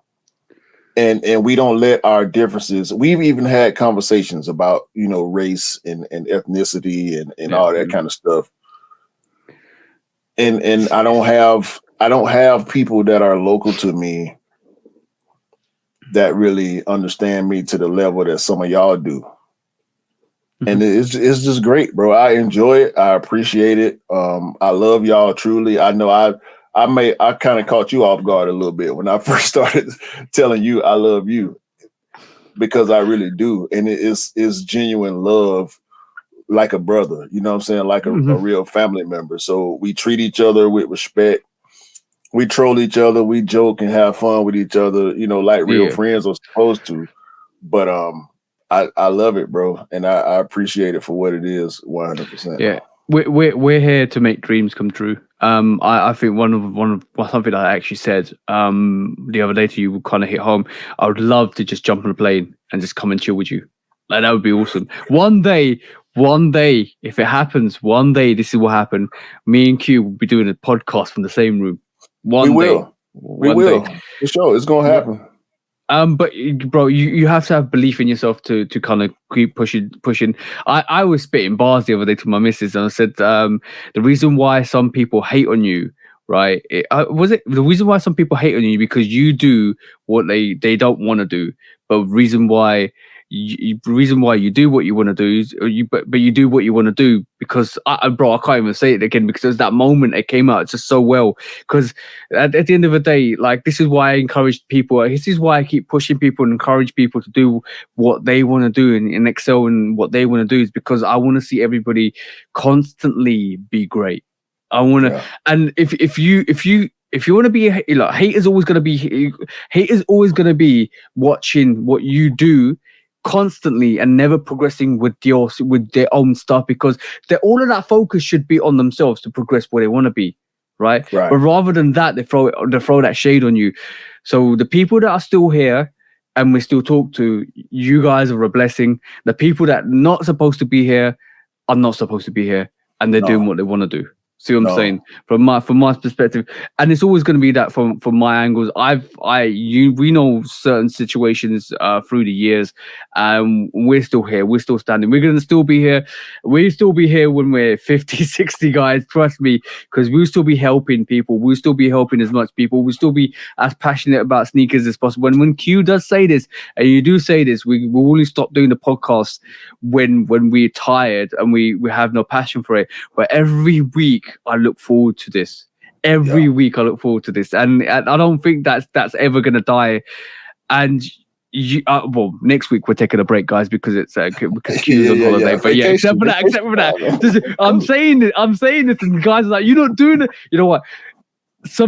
I have a couple of guys reach out to me and then say, have you uploaded the podcast this week? I'm gonna watch it. And this is how much anticipate. Yo, bro, I'm telling you, it's becoming a snowball. Eventually it's gonna become a snowball when a lot of people constantly expect us to constantly do this, and it's starting to happen, bro. Because I'm getting people reach out to me and say, "Yo, have you loaded your recent podcast?" I know one of the other bros, I think that Dark Horse, he's downloaded all of our audios and listening into it while through his night shifts. Shout out to you, bro. If you probably are listening to this, you probably listen to this like in about a couple of months, bro. You like, because we're still catching up. We're still catching up on the audios. I'm up to episode 10. I'm trying to align this so that we only release one episode a week rather than 2 episodes on the podcast, bro, on the audios. But bro, like, there's so much love and support from a lot of people out there that kind of recognize that we are still doing this. We are still progressing with this, and a lot of people probably didn't think we'll be on episode 54 this time in a year's time, because when we started this, I think especially with podcasts, a lot of people kind of don't realize how much work it is, but a lot of people think it's a podcast. They probably won't. They're stopping about 10, 20 episodes, but we're still here in episode 54, and we're still going to be here in the next year or so, or in a couple of years, bro. I don't see us stopping. Yo, we're gonna keep rolling until we start rolling, and The end ain't in sight yet. So we here. Yeah. We here for it. We here for y'all. We appreciate all the support, and we just gonna keep moving, man. And I think that's the best way to leave it. We're just gonna keep moving with the flow and our passion and see where it goes. And if it does take us to great places, we're hoping to take a lot of you guys with us, because that's always, and this is why I always say at the end of the channel, like, pick, like, we get what you want, pick what you want, buy what, your anthem for your YouTube channel is so good. Rock what you like, wear what you like, and I that kind of, even though I didn't know you then my whole outro is hope you get the sneakers you want because you all deserve to get the sneakers you like. All of that is kind of in tune to what you say. It's all rock what you like, wear what you like. I just think it's great to kind of just keep being awesome, guys. That's what I'm trying to get across. Just keep being awesome, keep pushing the barriers, keep pushing the boundaries, keep progressing, and keep making your life amazing. Follow your dreams, man, as much as you can. Shoot for the stars, and fork all the haters. Fork them. Yo, haters be haters. They keep watching what you're doing because you keep doing what you're watching. Yeah, you're doing something right, man. All the time. You ain't got no haters, you ain't popping, is you? Huh? Episode 54. Shoot Dog Podcast, man. For me, for the bro, cool TJ. That, bro. Listen, man. Hopefully everybody continue. Have a great day, great month, great year.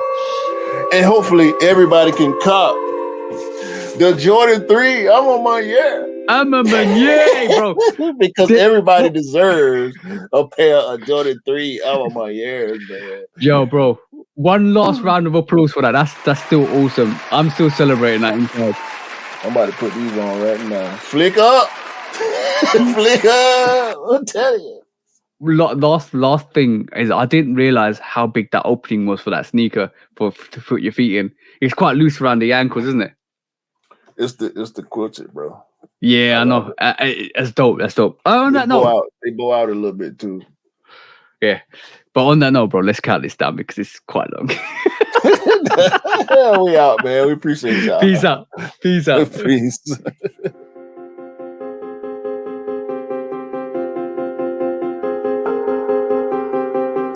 Oh.